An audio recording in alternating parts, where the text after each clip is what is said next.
We are studying one of the greatest topic in the whole universe and also in the word of God. ನಾವು ಈ ಪ್ರಪಂಚದಲ್ಲಿಯೇ ಮತ್ತು ದೇವರ ವಾಕ್ಯದಲ್ಲಿಯೇ ಒಂದು ಅತ್ಯಂತ ಪ್ರಾಮುಖ್ಯವಾದಂತಹ ವಿಷಯವನ್ನು ನಾವು ಕಲಿಯುತ್ತಿದ್ದೇವೆ. Studying about the Son of God, the Lord Jesus Christ. ದೇವರ ಮಗನಾದಂತಹ ಯೇಸು ಕ್ರಿಸ್ತನ ಕುರಿತಾಗಿ ನಾವು ಅಧ್ಯಯನ ಮಾಡುತ್ತಿದ್ದೇವೆ. The Lord himself said that all the scripture is talking about me. ಯೇಸು ಕ್ರಿಸ್ತನು ತಾನೇ ಹೇಳಿದನು, ದೇವರ ವಾಕ್ಯ ಎಲ್ಲವೂ ನನ್ನ ಕುರಿತಾಗಿ ಮಾತನಾಡುತ್ತದೆ ಎಂಬುದಾಗಿ. Also we read in Colossians chapter 2 verse 3. ನಾವು ಕೊಲೊಸ್ಸೆಯವರಿಗೆ ಬರೆದ ಪತ್ರಿಕೆ 2ನೇ ಅಧ್ಯಾಯ 3ನೇ ವಚನದಲ್ಲಿ ಈ ರೀತಿ ಓದುತ್ತೇವೆ. In whom are hidden all the treasures of wisdom and knowledge. ತನ್ನಲ್ಲೇ ಜ್ಞಾನ ವಿದ್ಯಾ ಸಂಬಂಧವಾದ ನಿಕ್ಷೇಪಗಳನ್ನೆಲ್ಲ ಅಡಗಿಸಿಕೊಂಡಿರುವ ಕ್ರಿಸ್ತನನ್ನು ಎಂಬುದಾಗಿ ನೋಡುತ್ತೇವೆ. It is true. All our life and eternity we will be studying about him. ಅದು ನಿಜವಾದದ್ದು, ಯಾಕಂದರೆ ನಮ್ಮ ಜೀವಮಾನ ಕಾಲದಲ್ಲೆಲ್ಲ ಮತ್ತು ನಾವು ಈ ಲೋಕವನ್ನು ಬಿಟ್ಟ ನಂತರವೂ ಕೂಡ ನಾವು ನಿತ್ಯತ್ವಕ್ಕೂ ಆತನ ಕುರಿತಾಗಿ ತಿಳಿದುಕೊಳ್ಳುತ್ತೇವೆ. The word of God says knowing him is eternal life. ದೇವರ ವಾಕ್ಯವು ಹೇಳುತ್ತದೆ ಆತನನ್ನ ತಿಳಿಯುವುದೇ ಅದು ನಿತ್ಯ ಜೀವ. And knowing him more intimately should be the desire and goal of every true believer. ಆತನನ್ನ ಇನ್ನೂ ಆತ್ಮೀಕವಾಗಿ ತಿಳಿದುಕೊಳ್ಳುವುದೇ ಒಬ್ಬ ನಿಜ ವಿಶ್ವಾಸಿಯ ಆಶೆ ಮತ್ತು ಗುರಿಯಾಗಿರಬೇಕು. So we will be dwelling more time on this topic than any other topic. ಆದ್ದರಿಂದಲೇ ನಾವು ಈ ವಾಕ್ಯವನ್ನೇ ಈ ವಿಷಯವನ್ನೇ ಬೇರೆ ಎಲ್ಲಾ ವಿಷಯಗಳಿಗಿಂತ ಹೆಚ್ಚಾಗಿ ಅಧ್ಯಯನ ಮಾಡುತ್ತೇವೆ. A quick recap of what we have studied so far. ಇಲ್ಲಿವರೆಗೂ ನಾವು ಏನನ್ನು ಅಧ್ಯಯನ ಮಾಡಿದ್ದೇವೆ ಎಂಬುದಾಗಿ ನಿಮಗೆ ಬೇಗ ಜ್ಞಾಪಕಕ್ಕೆ ತರುತ್ತೇನೆ. We looked at the deity of the Lord Jesus Christ. ನಾವು ಯೇಸು ಕ್ರಿಸ್ತನ ದೈವತ್ವದ ಕುರಿತಾಗಿ ನೋಡಿಕೊಂಡೆವು. Under that we looked at his pre-existence before coming to the world. ಅದರ ಅಡಿಯಲ್ಲಿ ನಾವು ಈ ಲೋಕಕ್ಕೆ ಬರುವುದಕ್ಕಿಂತ ಮುಂಚೆ ಆತನ ಪೂರ್ವ ಅಸ್ತಿತ್ವದ ಕುರಿತಾಗಿ ನೋಡಿಕೊಂಡೆವು.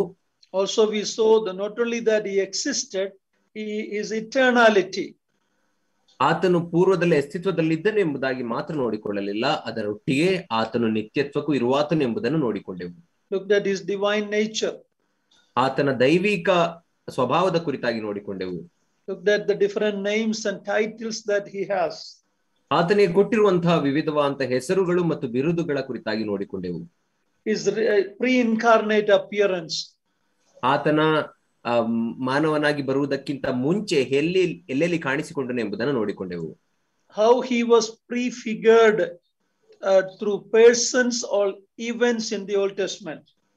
ಯಾವ ರೀತಿಯಲ್ಲಿ ಆತನು ಘಟನೆಗಳ ಮೂಲಕ ಮತ್ತು ವ್ಯಕ್ತಿಗಳ ಮೂಲಕ ಆತನು ಸೂಚಿತನಾಗಿದ್ದಾನೆ ಹಳೆ ಒಡಂಬಡಿಕೆಯಲ್ಲಿ ಎಂದು ನೋಡಿಕೊಂಡೆವು. His fulfillment of the Old Testament prophecies. ಮತ್ತು ಆತನ ಕುರಿತಾದಂತಹ ಹಳೆ ಒಡಂಬಡಿಕೆಯ ಪ್ರವಾದನೆಗಳು ನೆರವೇರುವುದನ್ನು ನೋಡಿದೆವು. Under his humanity, ಆತನ ಮನುಷ್ಯತ್ವದ ಅಡಿಯಲ್ಲಿ we looked at his incarnation. ಆತನ ನರಾವತಾರ ಎತ್ತಿ ಬರುವುದರ ಕುರಿತಾಗಿ ನೋಡಿಕೊಂಡೆವು. How important is the virgin conception or virgin birth. ಮತ್ತು ಆತನು ಕನ್ಯೆಯಲ್ಲಿ ಗರ್ಭಧರಿಸುವುದು ಮತ್ತು ಕನ್ಯೆಯಲ್ಲಿ ಹುಟ್ಟಿ ಬರುವುದು ಎಷ್ಟು ಪ್ರಾಮುಖ್ಯವಾದದ್ದು ಎಂಬುದಾಗಿ ನೋಡಿಕೊಂಡೆವು.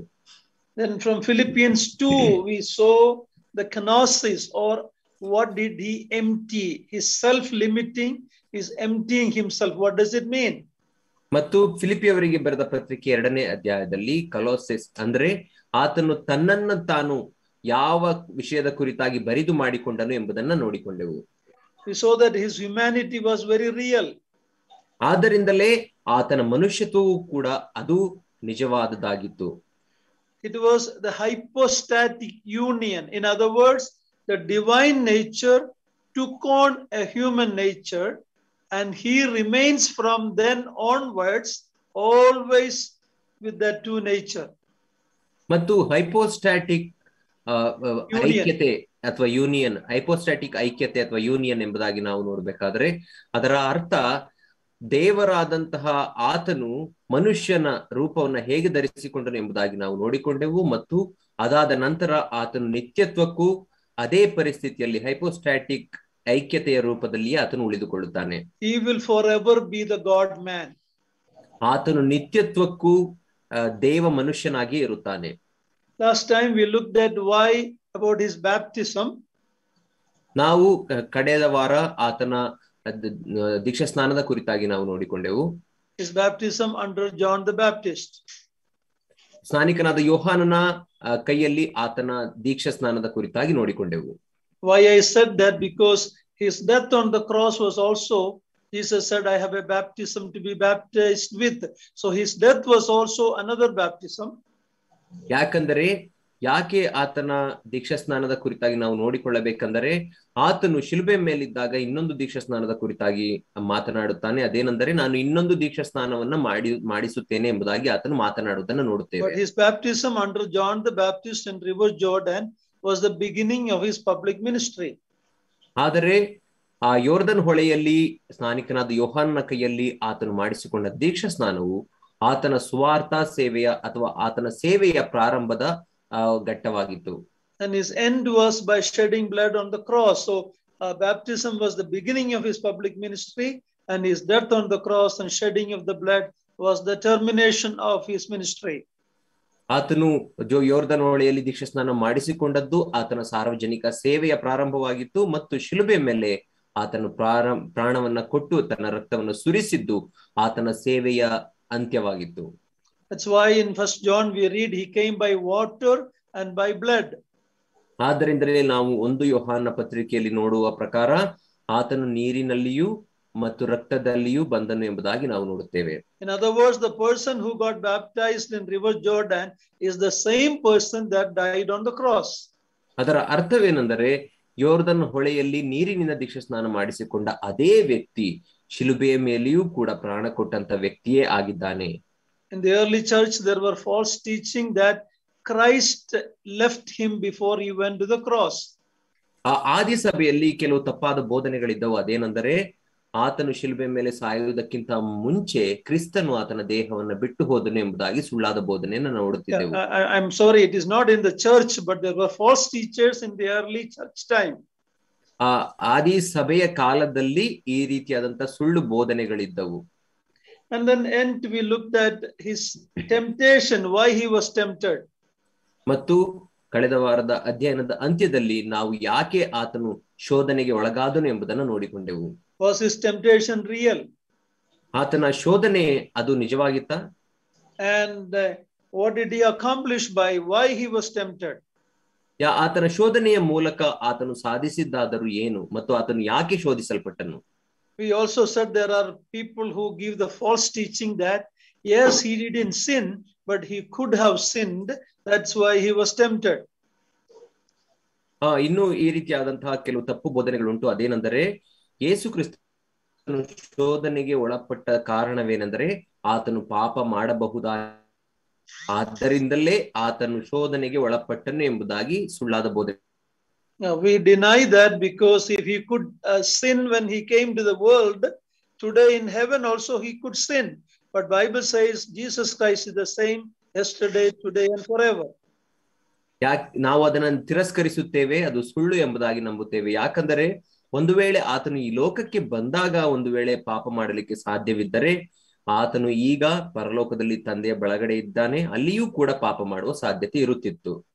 He wouldn't qualify to be the savior of mankind if he could have sinned. ಆತನು ಪಾಪ ಮಾಡಬಲ್ಲವನಾಗಿದ್ದರೆ ಆತನು ಮನುಷ್ಯರ ರಕ್ಷಕನಾಗಲಿಕ್ಕೆ ಅರ್ಹನಾಗಿರುತ್ತಿರಲಿಲ್ಲ. The temptation was to prove that he could not sin. ಆತನು ಶೋಧಿಸಲ್ಪಟ್ಟ ಕಾರಣವೇನೆಂದರೆ ಆತನು ಪಾಪ ಮಾಡಲಿಕ್ಕೆ ಸಾಧ್ಯವೇ ಇಲ್ಲ ಎಂಬುದನ್ನು ನಿರೂಪಿಸುವುದಕ್ಕಾಗಿಯೇ. It was a test to prove that he is totally holy, separated from sinners. ಅದು ಆತನು ಪಾಪಿಗಳಿಂದ ಬೇರ್ಪಟ್ಟು ಪರಿಶುದ್ಧನಾಗಿಯೇ ಇದ್ದಾನೆ ಎಂಬುದನ್ನು ನಿರೂಪಿಸುವುದಕ್ಕಾಗಿ ಮಾಡಲ್ಪಟ್ಟ ಪರೀಕ್ಷೆಯಾಗಿತ್ತಷ್ಟೇ. These are some of the things we quickly studied. ಈ ಒಂದು ವಿಷಯಗಳ ಕುರಿತಾಗಿ ನಾವು ನೋಡಿಕೊಂಡೆವು. Today we will look at his earthly ministry and his miracles. ನಾವು ಈ ದಿನ ಆತನ ಭೂಲೋಕದ ಸೇವೆ ಮತ್ತು ಆತನ ಅದ್ಭುತ ಕಾರ್ಯಗಳ ಕುರಿತಾಗಿ ನೋಡಿಕೊಳ್ಳೋಣ. Now when we talk about his ministry, his primary purpose of his earthly ministry was for fulfilling God's plan of redemption. ಆತನ ಭೂಲೋಕದ ಸೇವೆಯ ಕುರಿತಾಗಿ ನಾವು ನೋಡಿಕೊಳ್ಳುವಾಗ ಅದರ ಮುಖ್ಯ ಉದ್ದೇಶವಾಗಿ ಏನಾಗಿತ್ತು ಅಂದರೆ ಭೂಮಿಯ ಮೇಲೆ ಮನುಷ್ಯನ ಬಿಡುಗಡೆಗಾಗಿ ದೇವರ ಆ ಯೋಜನೆಯನ್ನ ನೆರವೇರಿಸುವುದಕ್ಕಾಗಿಯೇ ಆತನ ಸೇವೆ ಮಾಡಿದನು. This is very important because many people think that he was a miracle worker and that miracle should happen today also. There is a lot of false teaching like that. ಯಾಕಂದ್ರೆ ಇದನ್ನು ನಾವು ಅರ್ಥ ಮಾಡಿಕೊಳ್ಳುವುದು ಅತ್ಯಂತ ಪ್ರಾಮುಖ್ಯವಾದದ್ದು. ಯಾಕಂದರೆ ಆತನು ಆ ದಿನ ಮಾಡಿದಂತ ಅದ್ಭುತ ಕಾರ್ಯಗಳನ್ನೇ ಇಂದಿಗೂ ಕೂಡ ಮಾಡಲಿಕ್ಕೆ ಸಾಧ್ಯ, ಇಂದಿಗೂ ಕೂಡ ನಡೆಯುತ್ತವೆ ಎಂಬಂತ ಸುಳ್ಳಾದ ಬೋಧನೆಗಳು ಇಂದು ಇವೆ. So when we look at his earthly ministry, we look at some of his significant activities that he did. ಆತನ ಭೂಲೋಕದ ಸೇವೆಯ ಕುರಿತಾಗಿ ನಾವು ನೋಡುವಾಗ ಆ ಭೂಲೋಕದ ಸೇವೆಯಲ್ಲಿ ಆತನು ಮಾಡಿದಂತ ಅತ್ಯಂತ ಪ್ರಾಮುಖ್ಯವಾದಂತ ಕಾರ್ಯಗಳನ್ನ ನಾವು ನೋಡುತ್ತೇವೆ. First of all, we look at Mark chapter 1 verse 14 and 15. ಮೊದಲನೇದಾಗಿ ನಾವು ಮಾರ್ಕನ ಸುವಾರ್ತೆ 1ನೇ ಅಧ್ಯಾಯ 14 ಮತ್ತು 15ನೇ ವಚನವನ್ನ ನೋಡಿಕೊಳ್ಳೋಣ.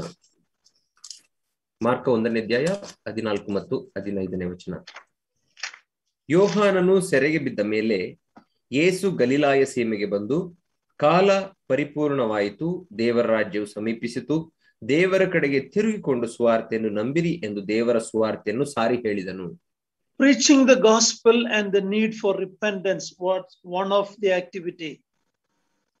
ಆ ಪಶ್ಚಾತ್ತಾಪದ ಅವಶ್ಯಕತೆ ಮತ್ತು ದೇವರ ರಕ್ಷಣೆಯ ಕುರಿತಾದಂತಹ ಸುವಾರ್ತೆ ಬೋಧನೆ ಇದೇ ಆತನ ಕಾರ್ಯದ ಪ್ರಾಮುಖ್ಯವಾದ ಅಂಶವಾಗಿತ್ತು. So he was into preaching repentance and preaching the gospel. ಆದ್ದರಿಂದ ಯೇಸು ಕ್ರಿಸ್ತನು ಸುವಾರ್ತೆಯನ್ನು ಸಾರುವವನಾಗಿ ಪಶ್ಚಾತ್ತಾಪದ ಕುರಿತಾಗಿ ಬೋಧಿಸುವವನಾಗಿದ್ದನು. Of course, we know the gospel is his death, burial and resurrection. That has not happened when he was here.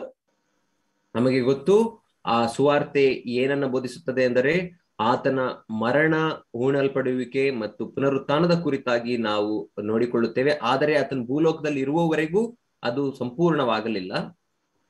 But he came for that, so it is as if it is happened, preaching the gospel. Would you please repeat, uncle? Even though he has not gone to the cross when he said, repent and believe the gospel, he came for that. It was going to happen. And that is why he shared the gospel. ಆತನು ಶಿಲುಬೆಯ ಮೇಲೆ ಆ ಕಾರ್ಯವನ್ನ ರಕ್ಷಣೆಯ ಕಾರ್ಯವನ್ನ ಮಾಡಿ ಮುಗಿಸದೇ ಹೋದಾಗ್ಯೂ ಕೂಡ ಆತನು ನೀವು ದೇವರ ಕಡೆಗೆ ತಿರುಗಿಕೊಂಡು ಪಶ್ಚಾತ್ತಾಪವನ್ನ ಪಡಿರಿ ಎಂಬುದಾಗಿ ಜನರಿಗೆ ಸುವಾರ್ತೆ ಸಾರುತ್ತಾ ಬೋಧಿಸುತ್ತಾ ಬಂದನು. ಯಾಕಂದರೆ ಆ ಕಾರ್ಯವು ಇನ್ನೇನೋ ನೆರವೇರುವುದಾಗಿತ್ತು, ಅದಕ್ಕಾಗಿ ಆ ರೀತಿ ಬೋಧಿಸಿದನು. Secondly, he taught God's principle for living life well. ಮತ್ತು ಉತ್ತಮವಾದಂತಹ ಒಳ್ಳೆಯ ಜೀವಿತವನ್ನ ಜೀವಿಸಲಿಕ್ಕಾಗಿ ದೇವರ ಸೂತ್ರಗಳು ಯಾವ್ಯಾವುದು ಎಂಬುದನ್ನು ಆತನು ಬೋಧಿಸಿದನು. Especially we are thinking about his Sermon on the Mount from Matthew chapter 5, 6 and 7. ಪ್ರಾಮುಖ್ಯವಾಗಿ ನಾವು ಮತ್ತಾಯ 5, 6 ಮತ್ತು 7ನೇ ಅಧ್ಯಾಯದಲ್ಲಿ ಆತನು ಮಾಡಿದ ಪರ್ವತ ಪ್ರಸಂಗದ ಕುರಿತಾಗಿ ಇದನ್ನ ನೋಡುತ್ತೇವೆ. That is a high standard the people of the world cannot. It is only for the redeemed people these standards apply. ಈ ಒಂದು ಜೀವನದ ಆ ಒಂದು ಮಟ್ಟವು ಅದು ಈ ಲೋಕದ ಜನರು ಜೀವಿಸಲಿಕ್ಕೆ ಸಾಧ್ಯವಿಲ್ಲ. ಬದಲಾಗಿ ಯೇಸು ಕ್ರಿಸ್ತನಿಂದ ರಕ್ಷಣೆಯನ್ನು ಹೊಂದಿ ಬಿಡುಗಡೆ ಹೊಂದಿದವರು ಮಾತ್ರ ಆ ಮಟ್ಟದ ಜೀವಿತವನ್ನು ಜೀವಿಸಲಿಕ್ಕೆ ಸಾಧ್ಯ. It is only the citizens of God's kingdom who are to live that life. ದೇವರ ರಾಜ್ಯದ ಪ್ರಜೆಗಳು ಮಾತ್ರ ಆ ರೀತಿಯ ಜೀವಿತವನ್ನ ಜೀವಿಸಲಿಕ್ಕೆ ಸಾಧ್ಯ. Thirdly, he was healing diseases and sickness. ಮೂರನೇದಾಗಿ ಆತನು ರೋಗಗಳನ್ನ ಮತ್ತು ವ್ಯಾಧಿಗಳನ್ನ ಗುಣಪಡಿಸುತ್ತಿದ್ದನು. Matthew 4:23. ಮತ್ತಾಯ 4ನೇ ಅಧ್ಯಾಯ 23ನೇ ವಚನ. ಮತ್ತಾಯ 4:23.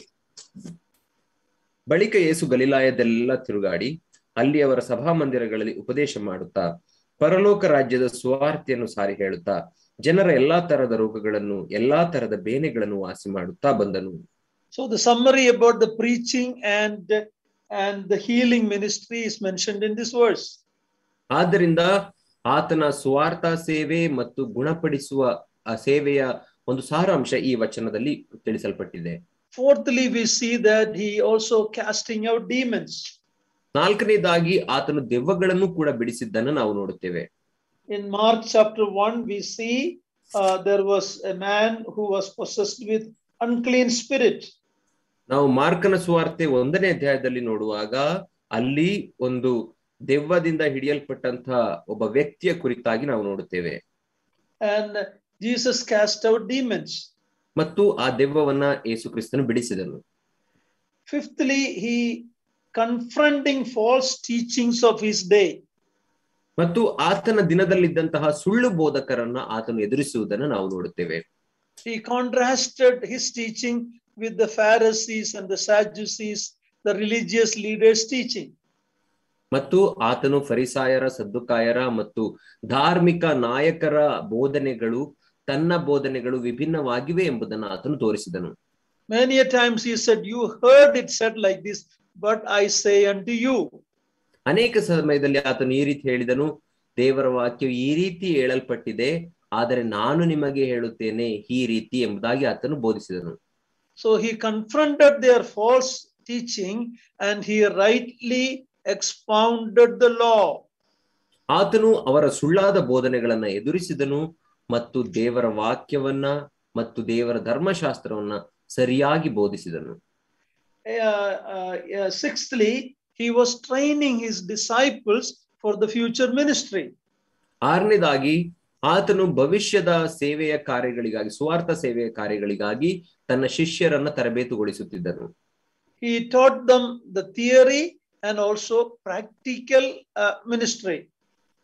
ಆತನು ಅವರಿಗೆ ಅಕ್ಷರಿಕವಾಗಿ ಬೋಧನೆಗಳು, ಸಿದ್ಧಾಂತಗಳು ಬೋಧಿಸಿದ್ರು, ಅದನ್ನ ಜೊತೆಯಲ್ಲೇ ಪ್ರಾಯೋಗಿಕ ಜೀವನ ಕೂಡ ಬೋಧಿಸಿದರು. You can explain it better than me. ಆತನು ಆ ಅಕ್ಷರಿಕವಾದಂತಹ ಬೋಧನೆಗಳನ್ನ, ಪಾಠಗಳನ್ನ ಕೂಡ ಮಾಡಿದನು. ಅದೇ ರೀತಿ ಅವುಗಳನ್ನ ನಮ್ಮ ಜೀವಿತದಲ್ಲಿ ಅಳವಡಿಸಿಕೊಂಡು ಕಾರ್ಯರೂಪಕ್ಕೆ ತರುವುದು ಹೇಗೆ ಎಂಬುದಾಗಿ ಕೂಡ ಆತನು ಬೋಧಿಸಿದನು. Look at Mark chapter 4 verse 33 and 34. ಮಾರ್ಕನ ಸುವಾರ್ತೆ 4ನೇ ಅಧ್ಯಾಯ 33 ಮತ್ತು 34ನೇ ವಚನವನ್ನು ನಾವು ನೋಡಿಕೊಳ್ಳೋಣ. ಆತನು ಈ ತರದ ಅನೇಕ ಸಾಮ್ಯಗಳಿಂದ ಜನರ ಗ್ರಹಿಕೆಗೆ ತಕ್ಕ ಹಾಗೆ ದೇವರ ವಾಕ್ಯವನ್ನು ಹೇಳುತ್ತಿದ್ದನು. ಸಾಮ್ಯವಿಲ್ಲದೆ ಅವರಿಗೆ ಹೇಳಲಿಲ್ಲ, ಆದರೆ ಪ್ರತ್ಯೇಕವಾಗಿ ಆತನು ತನ್ನ ಆಪ್ತ ಶಿಷ್ಯರಿಗೆ ಎಲ್ಲವನ್ನೂ ಬಿಚ್ಚಿ ಹೇಳಿದನು. So there is the teaching of the doctrine. ಆತನು ಈ ಒಂದು ಬೋಧನೆಗಳನ್ನ ಅಲ್ಲಿ ಅವರಿಗೆ ತಿಳಿಸಿದ್ದನ್ನ ನಾವು ನೋಡುತ್ತೇವೆ. But look at Mark chapter 6 verse 7 to 12. ಆದರೆ ಮಾರ್ಕನ ಸುವಾರ್ತೆ 6ನೇ ಅಧ್ಯಾಯ 7 to 12 7ರಿಂದ 12ನೇ ವಚನಗಳನ್ನು ನಾವು ನೋಡಿಕೊಳ್ಳೋಣ. ಆತನು ಹಳ್ಳಿಪಳ್ಳಿಗಳನ್ನು ಸುತ್ತಿಕೊಂಡು ಉಪದೇಶ ಮಾಡುತ್ತಾ ಬಂದನು ಮತ್ತು 12 ಮಂದಿ ಶಿಷ್ಯರನ್ನು ಹತ್ತಿರಕ್ಕೆ ಕರೆದು ಅವರನ್ನು ಇಬ್ಬಿಬ್ಬರಾಗಿ ಕಳುಹಿಸಲಾರಂಭಿಸಿದನು. ಕಳುಹಿಸುವಾಗ ಅವರಿಗೆ ದೆವ್ವಗಳ ಮೇಲೆ ಅಧಿಕಾರ ಕೊಟ್ಟು, ಕೋಲು ಹೊರತು ದಾರಿಗೆ ಏನೂ ತಕ್ಕೊಂಡು ಹೋಗಬೇಡಿರಿ, ಬುತ್ತಿ, ಹಸಿಬೆ, ಹಮ್ಮೇಣಿಯಲ್ಲಿ ದುಡ್ಡು ಬೇಡ, ಕೆರಗಳನ್ನು ಮೆಟ್ಟಿಕೊಳ್ಳಬಹುದು, 2 ಅಂಗಿಗಳನ್ನು ತೊಟ್ಟುಕೊಳ್ಳಬೇಡಿರಿ ಎಂದು ಅಪ್ಪಣೆ ಕೊಟ್ಟನು. ಇದಲ್ಲದೆ ಆತನು ಅವರಿಗೆ, ನೀವು ಎಲ್ಲಿಯಾದರೂ ಒಂದು ಮನೆಯಲ್ಲಿ ಇಳುಕೊಂಡಾಗ ಆ ಸ್ಥಳದಿಂದ ಹೊರಡುವ ತನಕ ಅಲ್ಲೇ ಇರ್ರಿ, ಮತ್ತು ಯಾವ ಸ್ಥಳದವರಾದರೂ ನಿಮ್ಮನ್ನು ಸೇರಿಸಿಕೊಳ್ಳದೆಯೂ ನೀವು ಹೇಳುವುದನ್ನು ಕೇಳದೆಯೂ ಹೋದರೆ ಆ ಸ್ಥಳದಿಂದ ಹೊರಟು ಹೋಗುವಾಗ ನಿಮ್ಮ ಕಾಲಿಗೆ ಹತ್ತಿದ ಧೂಳನ್ನು ಜಾಡಿಸಿ ಬಿಡಿರಿ, ಅದು ಅವರಿಗೆ ಸಾಕ್ಷಿಯಾಗಿರಲಿ ಎಂದು ಹೇಳಿದನು. ಅವರು ಹೊರಟು ಹೋಗಿ ಜನರಿಗೆ ದೇವರ ಕಡೆಗೆ ತಿರುಗಿಕೊಳ್ಳಬೇಕೆಂದು ಸಾರಿ ಅನೇಕ ದೆವ್ವಗಳನ್ನು ಬಿಡಿಸಿ ಅನೇಕ ರೋಗಿಗಳಿಗೆ ಎಣ್ಣೆ ಹಚ್ಚಿ ವಾಸಿ ಮಾಡಿದರು. So not only he taught them what to preach, but he also told them how the preacher should be, how the servant of God should be, what kind of a life he should live. ಆತನು ಕೇವಲ ಅವರಿಗೆ ಯಾವ ರೀತಿಯಾಗಿ ಸುವಾರ್ತೆಯನ್ನು ಸಾರಬೇಕು ಎಂಬುದಾಗಿ ಬೋಧಿಸಲಿಲ್ಲ, ಬದಲಾಗಿ ಸುವಾರ್ತೆಯನ್ನು ಸಾರುವಂತಹ ದೇವರ ಸೇವಕನಾಗಲಿ ಬೋಧಕನಾಗಲಿ ಯಾವ ರೀತಿಯಾದಂತಹ ಜೀವಿತವನ್ನ ಜೀವಿಸಬೇಕು, ಆತನ ನಡವಳಿಕೆ ಹೇಗಿರಬೇಕು ಎಂಬುದಾಗಿಯೂ ಬೋಧಿಸಿದನು. As we know, most of his teachings was by parables. ನಮಗೆ ಗೊತ್ತು, ಆತನು ಅನೇಕ ಬೋಧನೆಗಳನ್ನ ಸಾಮ್ಯದ ರೂಪದಲ್ಲಿ ಮಾಡಿದನು. 7, we see him meeting the physical needs of people. 7ನೇದಾಗಿ ಆತನು ಜನರ ದೈಹಿಕ ಅವಶ್ಯಕತೆಗಳನ್ನು ಕೂಡ ಪೂರೈಸಿದನು. Look at Mark chapter 6, 30 onwards. ನಾವು ಮಾರ್ಕನ ಸುವಾರ್ತೆ 6ನೇ ಅಧ್ಯಾಯ 30ನೇ ವಚನದಿಂದ ಮುಂದಕ್ಕೆ ನೋಡುವಾಗ, Look at 30 and 31. 30 ಮತ್ತು 31ನೇ ವಚನವನ್ನು ನೋಡಿಕೊಳ್ಳೋಣ.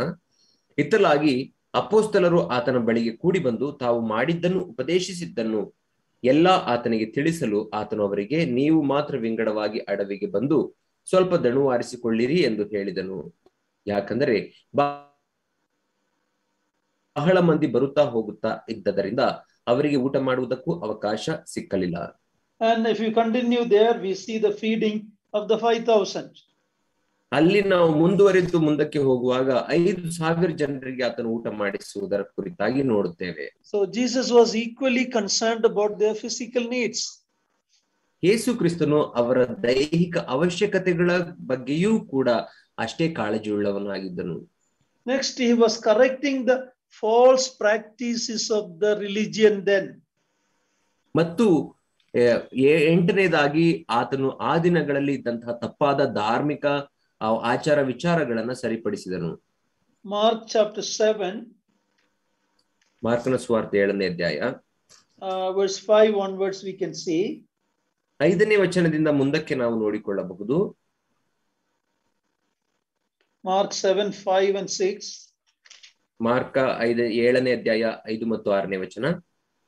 ಫರಿಸಾಯರು ಶಾಸ್ತ್ರಿಗಳು ಕಂಡು, ಆ ಫರಿಸಾಯರು ಅಂದರೆ ಕೈ ತೊಳ್ಕೊಳ್ಳದೆ ಆಹಾರ ತೆಗೆದುಕೊಳ್ಳುವುದನ್ನು ಆ ಫರಿಸಾಯರು ಶಾಸ್ತ್ರಿಗಳು ಕಂಡು ಆತನನ್ನು, ನಿನ್ನ ಶಿಷ್ಯರು ಹಿರಿಯರಿಂದ ಬಂದ ಸಂಪ್ರದಾಯದಂತೆ ಯಾಕೆ ನಡೆದುಕೊಳ್ಳುವುದಿಲ್ಲ, ಮೈಲಿಗೆಯ ಕೈಯಿಂದ ಯಾಕೆ ಆಹಾರ ತೆಗೆದುಕೊಳ್ಳುತ್ತಾರೆ ಎಂದು ಕೇಳಿದರು. ಅದಕ್ಕೆ ಆತನು, ಕಪಟಿಗಳಾದ ನಿಮ್ಮ ವಿಷಯದಲ್ಲಿ ಯೆಶಾಯನು ವಿಹಿತವಾಗಿ ಪ್ರವಾದಿಸಿದ್ದಾನೆ. ಅವನು ಬರೆದದ್ದೇನೆಂದರೆ, ಈ ಜನರು ಮಾತಿನಿಂದ ನನ್ನನ್ನು ಸನ್ಮಾನಿಸುತ್ತಾರೆ, ಆದರೆ ಅವರ ಮನಸ್ಸು ನನಗೆ ದೂರವಾಗಿದೆ.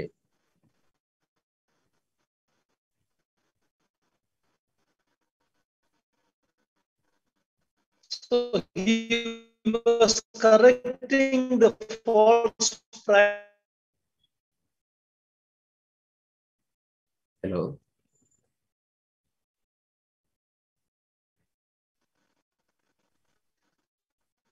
He was practicing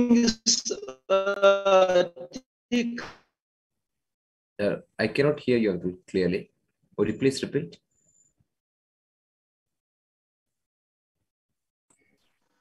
Uncle, net problem ide. Is it mine or his? Your network problem. Yes. You clear it, Uncle. Okay. Now clear, Uncle.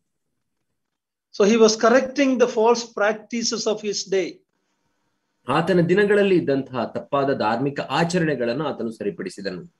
9thly, he was demonstrating servant leadership. 9ನೇದಾಗಿ ಆತನು ಸೇವಕನು ನಾಯಕತ್ವ ವಹಿಸುವುದರ ಕುರಿತಾಗಿ ಮಾತನಾಡುತ್ತಿದ್ದನು.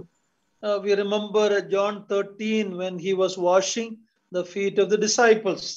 ನಾವು ಯೋಹಾನ 13ನೇ ಅಧ್ಯಾಯದಲ್ಲಿ ನಾವು ನೋಡುವಾಗ ತನ್ನ ಶಿಷ್ಯರ ಕಾಲುಗಳನ್ನು ಆತನು ತೊಳೆದನು. That was a very practical coaching. That was the best Bible school. He was in verse 14 and 15 we read in John 13. ನಾವು ಯೋಹಾನನ ಸುವಾರ್ತೆ 13ನೇ ಅಧ್ಯಾಯ 15 ಮತ್ತು 16ನೇ ವಚನದಲ್ಲಿ ನೋಡುವಾಗ 14 and 15 14 ಮತ್ತು 15ನೇ ವಚನದಲ್ಲಿ ನಾವು ನೋಡುವಾಗ ಆತನು ಅತ್ಯುತ್ತಮವಾದಂತಹ ಪ್ರಾಯೋಗಿಕವಾದಂತಹ ತರಬೇತನ್ನ ಅವರಿಗೆ ಕೊಟ್ಟನು.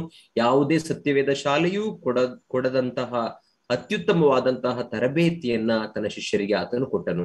Read verse 14 and 15 of John 13. ನಾವು ಯೋಹಾನನ ಸುವಾರ್ತೆ 13ನೇ ಅಧ್ಯಾಯ 14 ಮತ್ತು 15ನೇ ವಚನವನ್ನ ಓದಿಕೊಳ್ಳೋಣ. ಕರ್ತನು ಗುರುವೂ ಆಗಿರುವ ನಾನು ನಿಮ್ಮ ಕಾಲುಗಳನ್ನು ತೊಳೆದಿರಲಾಗಿ ನೀವು ಸಹ ಒಬ್ಬರ ಕಾಲನ್ನು ಒಬ್ಬರು ತೊಳೆಯುವ ಹಂಗಿನವರಾಗಿದ್ದೀರಿ. ನಾನು ನಿಮಗೆ ಮಾಡಿದ ಮೇರೆಗೆ ನೀವು ಸಹ ಮಾಡುವಂತೆ ನಿಮಗೆ ಮಾದರಿಯನ್ನು ತೋರಿಸಿದ್ದೇನೆ.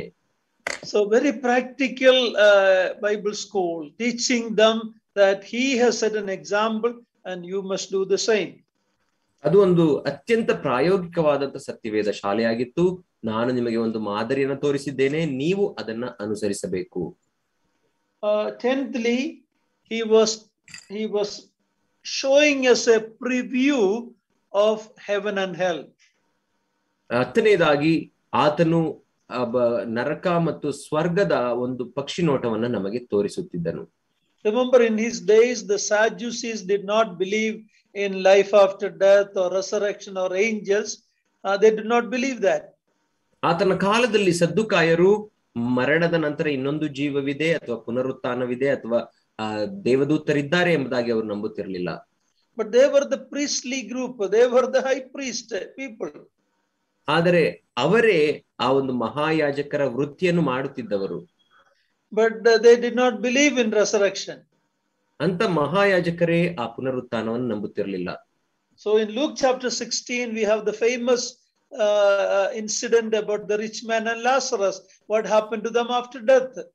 ಆದ್ದರಿಂದ ನಾವು ಲೂಕನ ಸುವಾರ್ತೆ 16ನೇ ವಚನದಲ್ಲಿ 16ನೇ ಅಧ್ಯಾಯದಲ್ಲಿ ಅತ್ಯಂತ ಚಿರಪರಿಚಿತವಾದಂತಹ ಒಂದು ಸಾಮ್ಯದ ಕುರಿತಾಗಿ ನಾವು ನೋಡುತ್ತೇವೆ. ಅಲ್ಲಿ ಸಾಮ್ಯಲ್ಲ, ಅದು ರಿಯಲ್ ಇನ್ಸಿಡೆಂಟ್.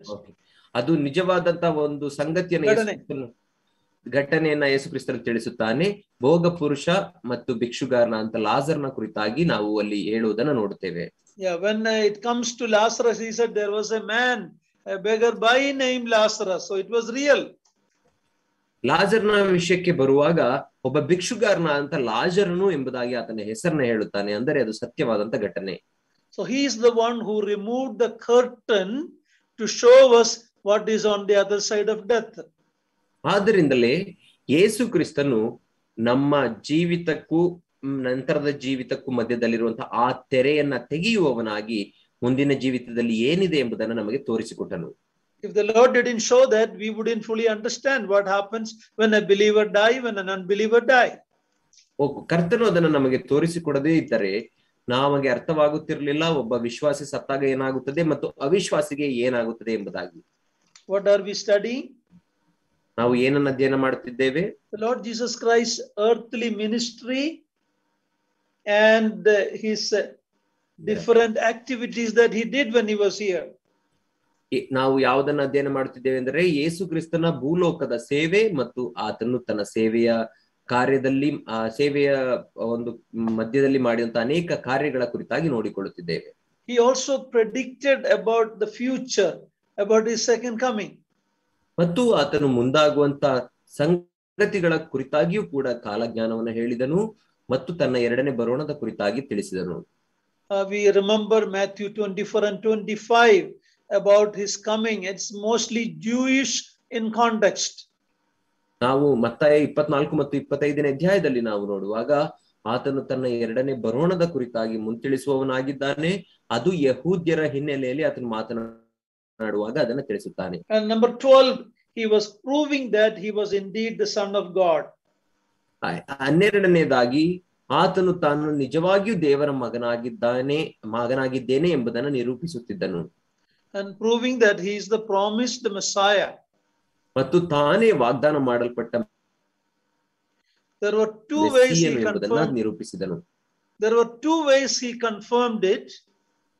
ಆತನು ಎರಡು ವಿಧಗಳಲ್ಲಿ ತಾನೇ ಮೆಸ್ಸಿಯನು ದೇವರ ಮಗನು ಎಂಬುದನ್ನ ದೃಢಪಡಿಸಿದನು. One is by his works, the other one is by his words. ಮೊದಲನೇದಾಗಿ ತನ್ನ ಕಾರ್ಯಗಳ ಮೂಲಕ, ಎರಡನೇದಾಗಿ ತನ್ನ ಮಾತುಗಳ ಮೂಲಕ ಅದನ್ನ ನಿರೂಪಿಸಿದನು. Jesus said that if you don't believe my words, believe my works. ಯೇಸು ಕ್ರಿಸ್ತನು ಹೇಳಿದನು, ನೀವು ನನ್ನ ಮಾತುಗಳನ್ನು ನಂಬದೆ ಹೋದರೆ ನನ್ನ ಕಾರ್ಯಗಳನ್ನಾದರೂ ನಂಬಿರಿ ಎಂಬುದಾಗಿ ಹೇಳಿದನು. Remember, after healing or cleansing the leper, he said, show yourself to the priest. ನಾವು ನೋಡುವಾಗ ಆತನು ಆ ಕುಷ್ಠರೋಗಿಯನ್ನ ಗುಣಪಡಿಸಿದ ನಂತರ ನೀನು ಹೋಗಿ ನಿನ್ನ ಮೈಯನ್ನ ಯಾಜಕನಿಗೆ ತೋರಿಸಿಕೊ ಎಂಬುದಾಗಿ ಹೇಳಿದನು. Why did he say like that? ಯಾಕೆ ಆತನು ಆ ರೀತಿ ಹೇಳಿದನು? Because in the Old Testament we know the process of the cleansing of the leper.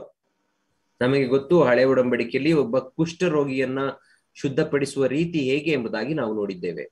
So when Jesus sent this healed leper back to the priest should have been it is a confirming. The priest should ask this leper, who cleansed you? And when he says it is Jesus, the priest should recognize that the Messiah has come. ಯಾಕೆ ಆತನು ತಾನು ಗುಣಪಡಿಸಿದ ಕುಷ್ಠರೋಗಿಯನ್ನ ಯಾಜಕನ ಬಳಿಗೆ ಕಳಿಸಿದನು? ಯಾಕಂದರೆ ಯಾಜಕನು ಆ ಕುಷ್ಠರೋಗಿಯನ್ನ ನಿನಗೆ ಹೇಗೆ ಗುಣವಾಯಿತು ಎಂಬುದಾಗಿ ಕೇಳುವಾಗ, ಯೇಸು ಕ್ರಿಸ್ತನು ನನ್ನನ್ನು ಗುಣಪಡಿಸಿದನು ಎಂಬುದಾಗಿ ಹೇಳುವಾಗ ಆ ಯಾಜಕನು ಕೂಡ ತಿಳಿದುಕೊಳ್ಳಬೇಕು ಏನೆಂದರೆ ಮೆಸ್ಸಿಯನು ನಿಜವಾಗಿಯೂ ಬಂದಿದ್ದಾನೆ ಎಂಬುದಾಗಿ. He was also fulfilling the Old Testament prophecies. ಮತ್ತು ಆತನು ಹಳೆ ಒಡಂಬಡಿಕೆಯ ಪ್ರವಾದನೆಗಳನ್ನು ಕೂಡ ನೆರವೇರಿಸುತ್ತಿದ್ದನು. Matthew chapter 8 verse 16 and 17. ಮತ್ತಾಯನ ಸುವಾರ್ತೆ 8ನೇ ಅಧ್ಯಾಯ 16 ಮತ್ತು 17ನೇ ವಚನ.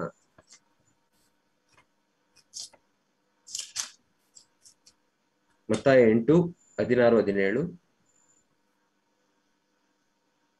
Which chapter, uncle?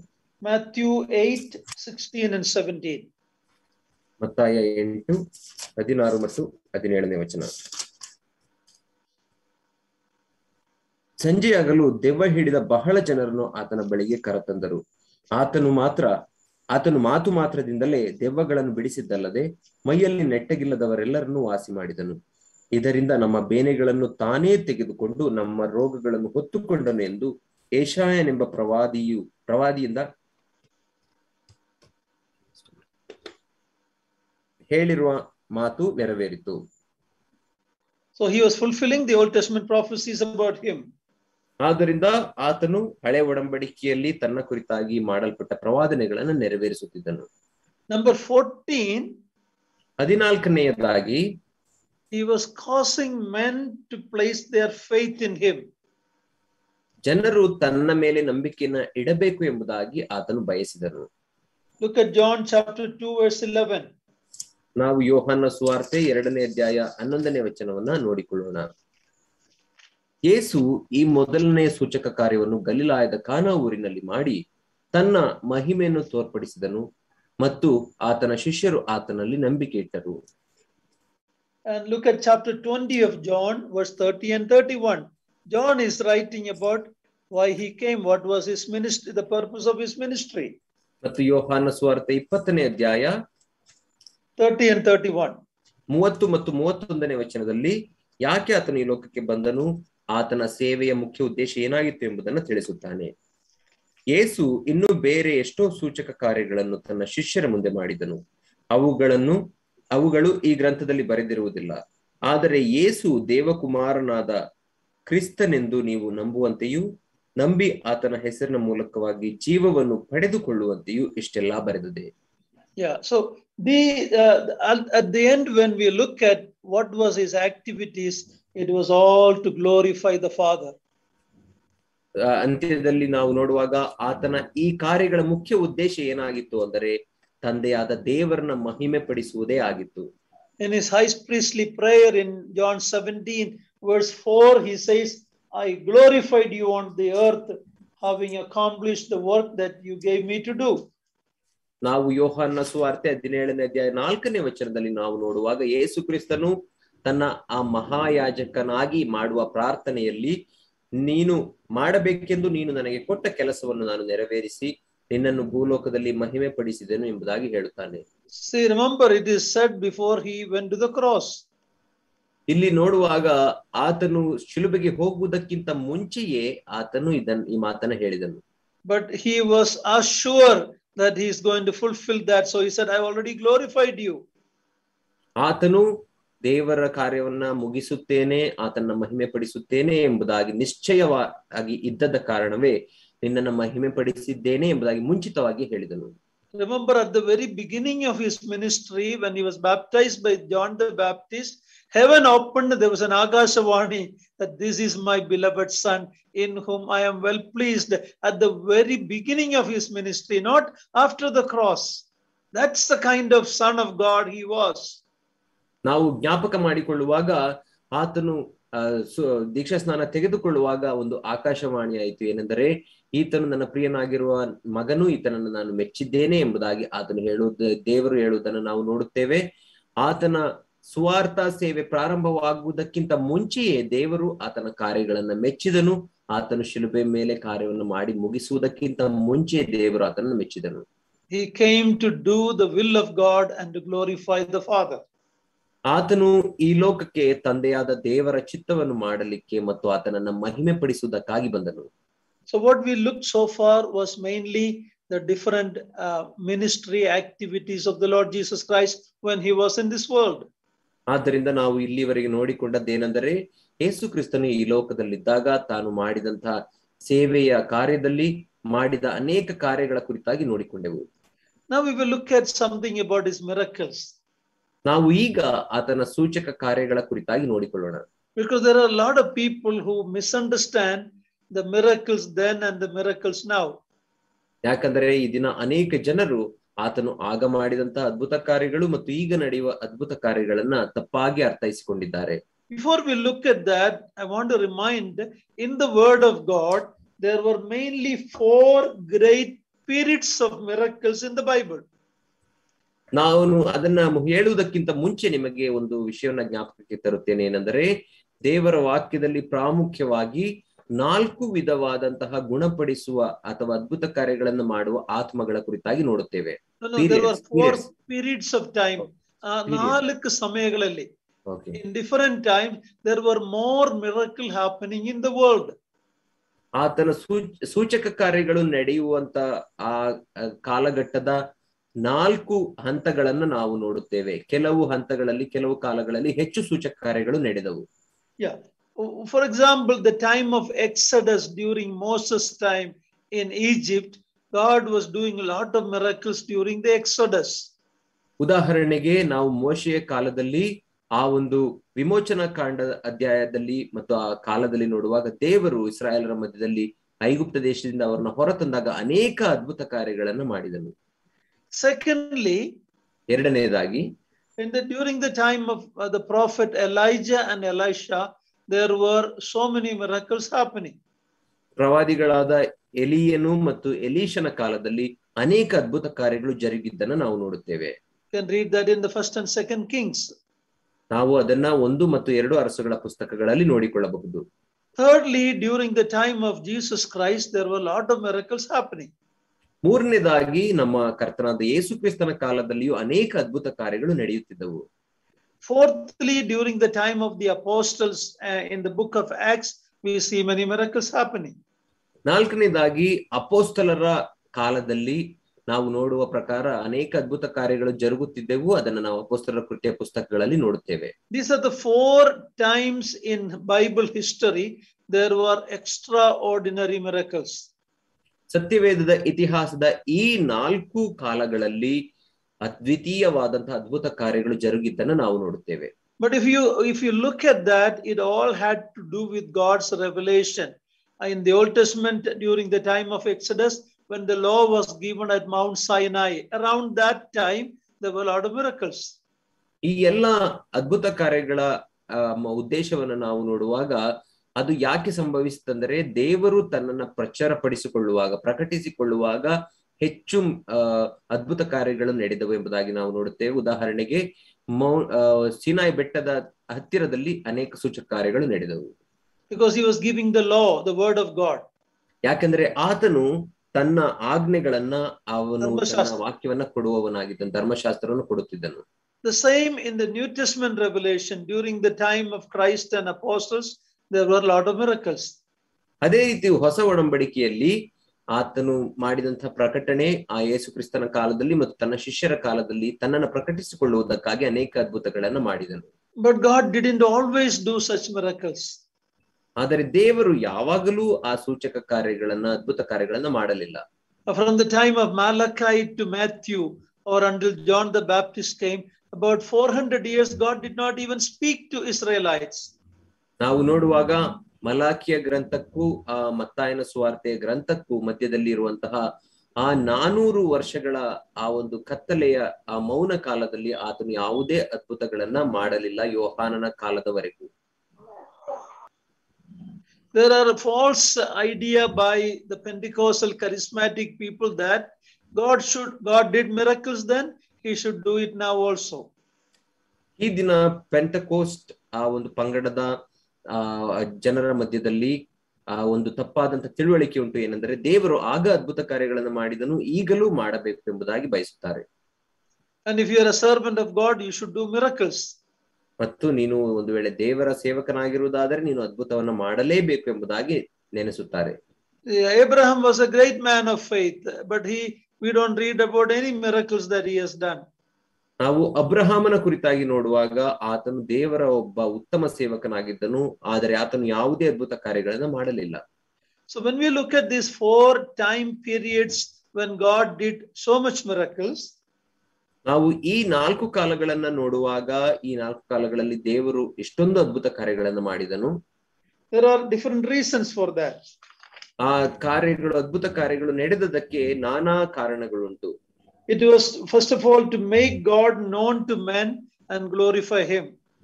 ಮೊದಲನೇದಾಗಿ ಮನುಷ್ಯನಿಗೆ ದೇವರ ಕುರಿತಾಗಿ ತಿಳಿಸಿಕೊಡಲಿಕ್ಕಾಗಿ ಮತ್ತು ಮನುಷ್ಯನು ಆತನನ್ನ ಮಹಿಮೆ ಪಡಿಸುವ ಹಾಗೆ ಮಾಡುವುದಕ್ಕಾಗಿ ಅದ್ಭುತ ಕಾರ್ಯಗಳು ಜರುಗಿದವು. Secondly, it was to demonstrate the supremacy of God's power. ಎರಡನೆಯದಾಗಿ ದೇವರ ಆ ಸಾರ್ವಭೌಮ ಶಕ್ತಿಯನ್ನ ಪ್ರದರ್ಶಿಸುವುದಕ್ಕಾಗಿ. Remember in Egypt, God's miracles, those plagues were all against the false gods of Egypt and the real power of the real living God. ನಾವು ಜ್ಞಾಪಿಸಿಕೊಳ್ಳುವಾಗ ಐಗುಪ್ತ ದೇಶದಲ್ಲಿ ಆತನು ಮಾಡಿದಂತೆ ಎಲ್ಲಾ ಅದ್ಭುತ ಕಾರ್ಯಗಳು ಆತನೇ ಸತ್ಯ ದೇವರಾಗಿದ್ದಾನೆ, ಸತ್ಯ ದೇವರ ಶಕ್ತಿ ಎಷ್ಟಿದೆ ಮತ್ತು ಸುಳ್ಳು ದೇವರುಗಳಿಗೂ ತನಗೂ ಇರುವಂತಹ ವ್ಯತ್ಯಾಸವನ್ನು ತಿಳಿಸುವುದಕ್ಕಾಗಿ ಅದ್ಭುತಗಳನ್ನ ಮಾಡಿದನು. Thirdly, it was to authenticate God's word. ಅದನ್ನು ಸ್ಥಾಪಿಸುವುದಕ್ಕೂ, that it is a credential for the word of God. ಮೂರನೇದಾಗಿ ದೇವರ ವಾಕ್ಯವನ್ನ ದೃಢಪಡಿಸುವುದಕ್ಕಾಗಿ ಆತನು ಅದ್ಭುತಗಳನ್ನ ಮಾಡಿದನು. Hebrews chapter 2 verse 2 to 4 we should read. ಇಬ್ರಿಯದವರಿಗೆ ಬರೆದ ಪತ್ರಿಕೆ 2ನೇ ಅಧ್ಯಾಯ 2ರಿಂದ 4ನೇ ವಚನಗಳನ್ನು ನಾವು ಓದಿಕೊಳ್ಳಬೇಕು. ಇಬ್ರಿಯ 2:2-4 4ನೇ ವಚನ. ಯಾಕಂದರೆ ದೇವದೂತರ ಮೂಲಕ ಹೇಳಲ್ಪಟ್ಟ ವಾಕ್ಯವು ಸ್ಥಿರವಾಗಿದ್ದು ಅದನ್ನು ಮೀರಿ ಮಾಡಿದ ಪ್ರತಿಯೊಂದು ತಪ್ಪಿಗೂ ಅವಿಧೇಯತ್ವಕ್ಕೂ ನ್ಯಾಯವಾದ ಪ್ರತಿಫಲ ಉಂಟಾದ ಮೇಲೆ ನಮ್ಮ ಮುಂದಿಟ್ಟಿರುವ ಈ ಅತ್ಯಂತ ವಿಶೇಷ ರಕ್ಷಣೆಯನ್ನು ನಾವು ಅಲಕ್ಷ್ಯ ಮಾಡಿದರೆ ತಪ್ಪಿಸಿಕೊಳ್ಳುವುದು ಹೇಗೆ? ಇದು ಕರ್ತನಿಂದ ಮೊದಲು ಹೇಳಲ್ಪಟ್ಟಿತು, ಆತನಿಂದ ಕೇಳಿದವರು ಇದನ್ನು ನಮಗೆ ಸ್ಥಿರಪಡಿಸಿದರು ಮತ್ತು ದೇವರು ಅವರ ಕೈಯಿಂದ ಸೂಚಕ ಕಾರ್ಯಗಳನ್ನು, ಅದ್ಭುತ ಕಾರ್ಯಗಳನ್ನು, ನಾನಾ ವಿಧವಾದ ಮಹತ್ ಕಾರ್ಯಗಳನ್ನು ನಡೆಸಿ ಪವಿತ್ರಾತ್ಮ ವರಗಳನ್ನು ತನ್ನ ಚಿತ್ತಾನುಸಾರವಾಗಿ ಅವರಿಗೆ ಅನುಗ್ರಹಿಸಿ ಅವರ ಮಾತಿಗೆ ಸಾಕ್ಷಿ ಕೊಡುತ್ತಿದ್ದನು. It was a witness to their word and it was ಸ್ಥಾಪಿಸುವುದಕ್ಕಾಗಿ, that these people are sharing the word of God. ಅವರ ಮಾತುಗಳಿಗೆ ಸಾಕ್ಷಿ ಕೊಡುವುದಕ್ಕಾಗಿ ಮತ್ತು ಅವರ ಮಾತುಗಳನ್ನ ದೃಢಪಡಿಸುವುದಕ್ಕಾಗಿ ಅದ್ಭುತಗಳು ಜರುಗಿದವು. ಈ ಜನರು ದೇವರ ವಾಕ್ಯವನ್ನ ಆತನ ಅಧಿಕಾರದಿಂದ ಸಾರುತ್ತಿದ್ದಾರೆ ಎಂಬುದಾಗಿ ನಿರೂಪಿಸುವುದಕ್ಕಾಗಿಯೇ. Today we can refer to the New Testament books, but they did not have those New Testament books in the beginning of the New Testament period. ಈಗ ನಮಗೆ ನಮ್ಮ ಕೈಯಲ್ಲಿ ದೇವರ ವಾಕ್ಯ ಉಂಟು, ಹೊಸ ಒಡಂಬಡಿಕೆ ಉಂಟು. ಆದರೆ ಆ ಆದಿ ಸಭೆಯ ಕಾಲದಲ್ಲಿ ಅವರ ಕೈಯಲ್ಲಿ ಯಾವ ದೇವರ ವಾಕ್ಯವಾಗಲಿ ಹೊಸ ಒಡಂಬಡಿಕೆಯ ಪ್ರಕಟಣೆಗಳಾಗಲಿ ಇರಲಿಲ್ಲ. Finally, it was to confirm the messenger that this person is a servant of God. ಕಡೆಯದಾಗಿ ಈ ವ್ಯಕ್ತಿ ದೇವರ ಆ ದೂತನು ಅಥವಾ ದೇವರ ಸಂದೇಶವನ್ನು ಹೊತ್ತು ಬಂದಂತವನು ಎಂಬುದನ್ನು ದೃಢಪಡಿಸುವುದಕ್ಕಾಗಿ ಅದ್ಭುತಗಳು ನಡೆಯುತ್ತಿದ್ದವು. So when we summarize the miracles of Jesus, ನಾವು ಯೇಸು ಕ್ರಿಸ್ತನ ಅದ್ಭುತ ಕಾರ್ಯಗಳು ಮತ್ತು ಸೂಚಕ ಕಾರ್ಯಗಳನ್ನ ಸಾರಾಂಶವಾಗಿ ಹೇಳುವುದಾದರೆ, first of all, it was to authenticate that Jesus was the Messiah. ಮೊದಲನೇದಾಗಿ ಅದು ಯೇಸು ಕ್ರಿಸ್ತನೇ ಆತನ ಮೆಸ್ಸಿಯನಾಗಿದ್ದಾನೆ ಎಂಬುದನ್ನು ದೃಢಪಡಿಸುವುದಕ್ಕಾಗಿ ನಡೆದವು. We already looked at John 20, 30 and 31. ನಾವು ಈಗಾಗಲೇ ಅದನ್ನ ಯೋಹಾನ ಸುವಾರ್ತೆ 20ನೇ ಅಧ್ಯಾಯ 30 ಮತ್ತು 31ನೇ ವಚನದಲ್ಲಿ ನೋಡಿಕೊಂಡೆವು. These are written that you may believe that Jesus is the Christ. ನೀವು ಇದನ್ನ ಕೇಳಿ ನಂಬುವ ಪ್ರಕಾರ ಯೇಸು ಕ್ರಿಸ್ತನೇ ರಕ್ಷಕನು ಎಂಬುದಾಗಿ ನಂಬುವಂತೆ ಇದೆಲ್ಲವೂ ಬರೆಯಲ್ಪಟ್ಟಿದೆ ಎಂದು ನೋಡುತ್ತೇವೆ. By believing you have eternal life. ನಂಬುವುದರ ಮೂಲಕ ನಿಮಗೆ ನಿತ್ಯ ಜೀವವು ದೊರಕುತ್ತದೆ. Secondly, it glorified God and made him known. It glorified God and made himself, the Lord Jesus Christ, known to the people. ಎರಡನೇದಾಗಿ ಅದು ತಂದೆಯಾದ ದೇವರನ್ನ ಮಹಿಮೆ ಪಡಿಸುವುದಕ್ಕಾಗಿ ಮತ್ತು ಆತನ ಮಗನಾದಂತ ಯೇಸು ಕ್ರಿಸ್ತನನ್ನ ತಿಳಿಯಪಡಿಸುವುದಕ್ಕಾಗಿ ಜನರಿಗೆ ಅದ್ಭುತಗಳು ಜರುಗಿದವು. It was also proving that Jesus is God. ಮತ್ತು ಅದು ಯೇಸು ಕ್ರಿಸ್ತನೇ ದೇವರಾಗಿದ್ದಾನೆ ಎಂಬುದನ್ನ ನಿರೂಪಿಸುವುದಕ್ಕಾಗಿ ಅದಾಗಿತ್ತು. It caused men to believe in Christ. ಅದು ಅನೇಕ ಜನರು ಯೇಸುವನ್ನ ಕರ್ತನನ್ನ ನಂಬುವ ಹಾಗೆ ಮಾಡಿದವು. In John 11 at the tomb of Lazarus, we read that when he raised him, many believed on his name. ನಾವು ಯೋಹಾನ ಸುವಾರ್ತೆ 11ನೇ ಅಧ್ಯಾಯದಲ್ಲಿ ನೋಡುವಾಗ ಆ ಲಾಜರನ ಸಮಾಧಿಯ ಬಳಿಯಲ್ಲಿ ಆತನು ಲಾಜರನನ್ನ ಜೀವಂತವಾಗಿ ಬರುವ ಹಾಗೆ ಮರಣದಿಂದ ಎದ್ದೇಳಿಸಿದಾಗ ಅನೇಕ ಜನರು ಆತನ ಮೇಲೆ ನಂಬಿಕೆ ಇಟ್ಟರು ಎಂದು ನೋಡುತ್ತೇವೆ. John 11:45. ಯೋಹಾನ ಸುವಾರ್ತೆ 11ನೇ ಅಧ್ಯಾಯ 45ನೇ ವಚನ. According to Hebrews 2 that we read, he did miracles, wonders and signs. ನಾವು ಈಗ ತಾನೇ ಓದಿಕೊಂಡ ಹಾಗೆ ಇಬ್ರಿಯದವರಿಗೆ ಬರೆದ ಪತ್ರಿಕೆ 2ನೇ ವಚನದಲ್ಲಿ ನೋಡುವ ಪ್ರಕಾರ ಆತನು ಸೂಚಕ ಕಾರ್ಯಗಳನ್ನು, ಅದ್ಭುತ ಕಾರ್ಯಗಳನ್ನು, ಮಹತ್ ಕಾರ್ಯಗಳನ್ನು ನಡೆಸಿದನು. What's the difference between miracle, wonders and sign? ಸೂಚಕ ಕಾರ್ಯಗಳಿಗೂ ಮಹತ್ ಕಾರ್ಯಗಳಿಗೂ ಅದ್ಭುತ ಕಾರ್ಯಗಳಿಗೂ ಇರುವ ವ್ಯತ್ಯಾಸವೇನು? So miracle is something man cannot do, only God can do. ಅದ್ಭುತ ಕಾರ್ಯಗಳು ಎಂಬುದಾಗಿ ಹೇಳುವಾಗ ಅದು ಮನುಷ್ಯನು ಮಾಡಲಾಗದ, ದೇವರು ಮಾತ್ರ ಮಾಡಲಾಗುವಂತಹ ಕಾರ್ಯ. When Jesus healed a paralytic man and told him to take his bed and walk, all were amazed. ಯೇಸು ಕ್ರಿಸ್ತನ ಒಬ್ಬ ಪಾರ್ಶ್ವವಾಯು ರೋಗಿಯನ್ನ ಗುಣಪಡಿಸಿ ನಿನ್ನ ಹಾಸಿಗೆಯನ್ನ ಹೊತ್ತುಕೊಂಡು ಹೋಗು ಎಂಬುದಾಗಿ ಹೇಳುವಾಗ ಎಲ್ಲರೂ ಬಹಳ ಆಶ್ಚರ್ಯಪಟ್ಟರು.